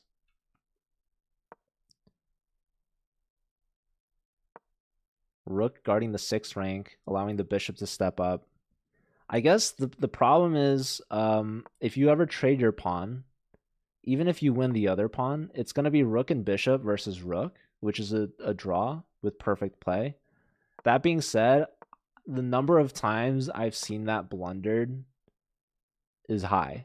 I think that in an ideal situation, black will be able to use the rook and bishop to get to this f-pawn. The problem is, yeah, it's not easy. It's much easier said than done. So ideally with the material advantage, you would be able to win more of the pawns. But white is putting up really good defense here. Pawns are defending each other. The king is here, kind of boxing out these pieces. So, okay, bishop now is in prime position, pestering that pawn. Can the rook enter as well? Here, yeah, rook's trying for it. So now this bishop's going to attack, but the king is getting checked. But the king can get checked to safety. King G6. Now rook here, there's still some problems here. So even if we go after this pawn, can we play bishop G2 and we get a check? Can we go for this? I think even trading off the pawns, you have some chances at least. So Barat is deciding, do I move the king or do I go for the pawn? He decides to move the king. Okay, he's trying to trade off here. He doesn't like this counterplay with the e-pawn. But now he's conceding control over the 3rd rank, so the rook comes back. And now we can repeat some more moves, maybe part of the strategy to gain some time back on the clock. So let's see, rook to d6, rook covering the 3rd. Both sides very low on time. How many players does SLU have tied at first? They have Viktor Gajic. Aryan Chopra lost to Sebastian from Texas Tech. This is another Texas Tech versus SLU matchup here with Bogdan Bilovil from Texas Tech. He's the team captain, actually. Wait, I'm a little confused. I felt like maybe there was a chance for rook d3 there by black with the bishop on h. Oh, because the rook was attacking the bishop. Yeah. All right, lots of shuffling here. We might see a draw coming up soon. Where was the last capture or pawn push is my question. E4 was pushed. This is move 52. So at move 102, which is the next. Oh, okay, wow. They must have had some awareness because this is literally move 100. So 2 moves later, if there were no pawn pushes or captures, it would have been a draw. And black is up a piece, so they should be playing for the win. So they pushed the pawn to reset the 50 move rule. We trade 1 pawn off the board, and now it's straight up bishop versus pawn. Offering the trade. You cannot trade rooks here because now black doesn't have that pawn anymore. So the only win situation is if they have the rook still. So trading rooks now becomes a favor for white. Earlier, with the pawns on the board, they could not trade rooks. So being aware of this is very important. Here now the bishop is pinned, but the bishop would love to attack this pawn, which is also pinned. So the king wants to step up and then get the bishop here to block, but here now the king is blocking. So the king steps backwards. Now the bishop is rerouted. Hold on, this is also guarding the check. So now black has won that second pawn, and there's no check. So the question becomes, will white be able to defend down a piece? This is a theoretical draw, and that last capture happened on move 119. So black has until move 169 to find a winning sequence here. So right now, the rook is cutting the king off. The king has half the board to work with. But black is going to try to work their magic. So here's a check. Here's another check. King is already down to the second rank. And this is what I'm talking about. This is the progress that you make that leads white to make mistakes, because this is so hard to defend. There's obviously a technique here. Rook now on the second. King is already cut off to the first rank. King here will threaten mate, but you drop the bishop with check. So black needs to figure out a way to make progress, trying to get this king a little closer. Here the king repeats, but the king is trying to come this way now. Bishop stepping up. Rook now offering a draw. Cannot accept. Rook comes back. That's going to give the king some space, potentially. You think he survives? I think so too. I think this is hard for both sides though. But obviously Bharat is the one pushing. If Bharat gets to 5 points, he's going to be one of the million players tied for first. So this is also a potential championship match, because you know, it just depends on how the tie breaks look. So I'm not sure. But what I do know is both these players want to try their best. Honestly, there could be a blunder. I don't know. The rook could get skewered or something. And there, this is now move 139. So there's only 30 moves left. Yeah, rook here, that's going to be really close to the third repetition, I think, of the position. So I think black is struggling to make progress. Actually, king here, I think we have king here. You can sack the bishop and threaten the mate. But the king is not moving, perhaps wisely. So this king moves, now this king moves off of a light square. So there's no checks. Yeah, this is potentially losing steam. Both sides still less than a minute.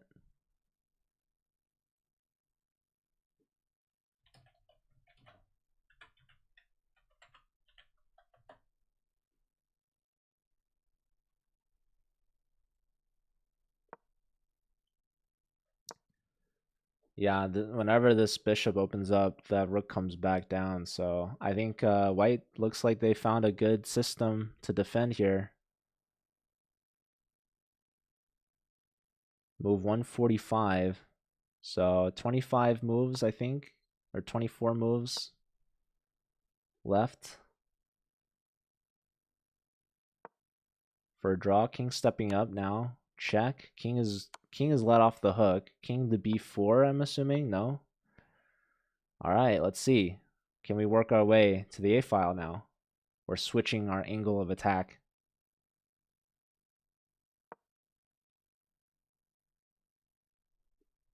Bishop c4.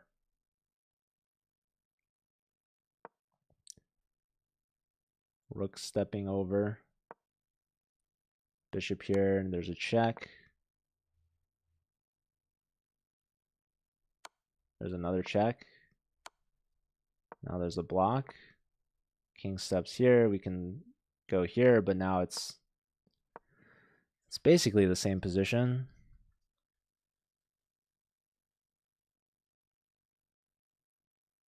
Man, this is kind of annoying.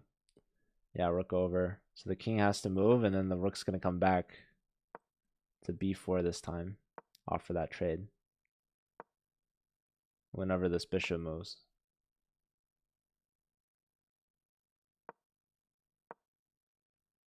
Bishop here, now rook b4. Yep. We've seen this before. King on a dark square, bishop here.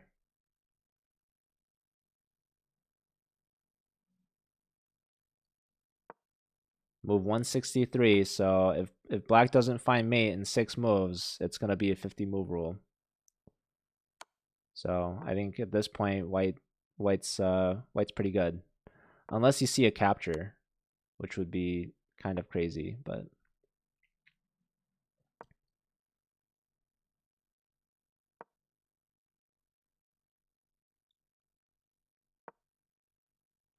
this is really important in game to know.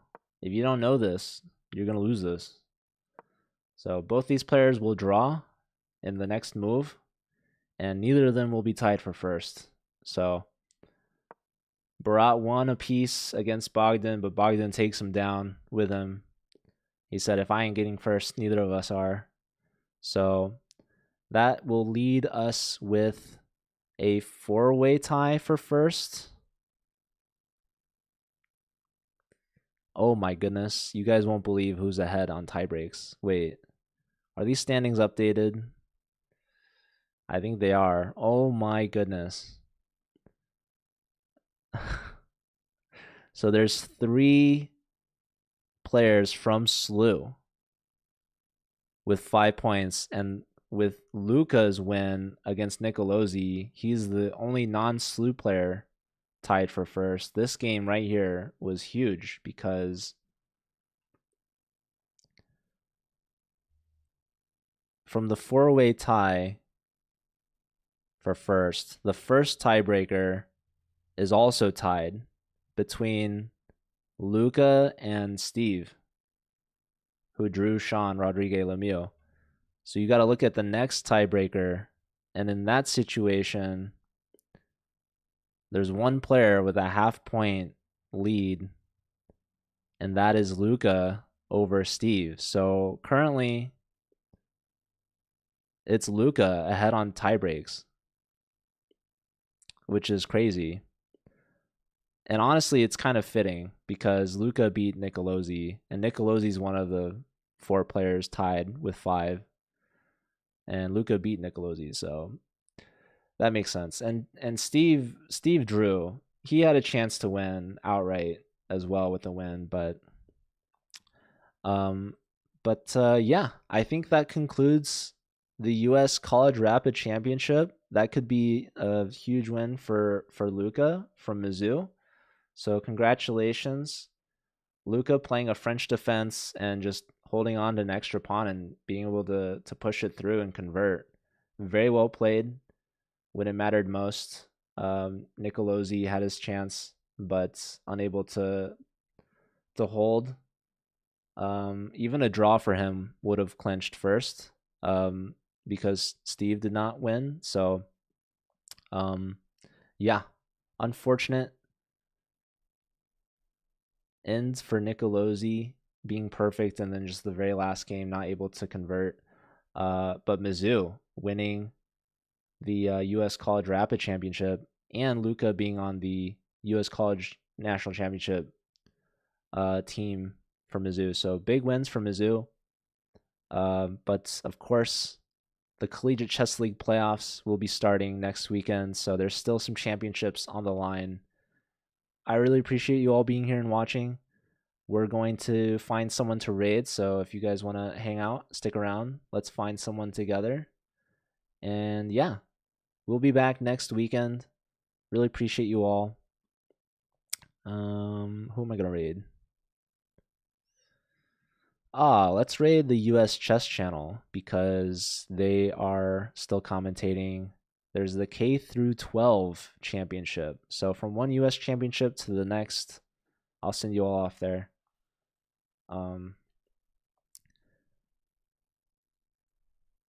At least I'll raid the Collegiate Chess League channel there. Maybe actually I completely forgot to do a shared chat.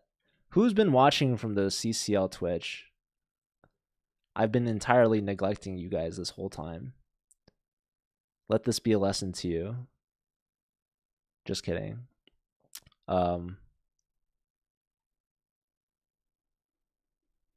am I doing?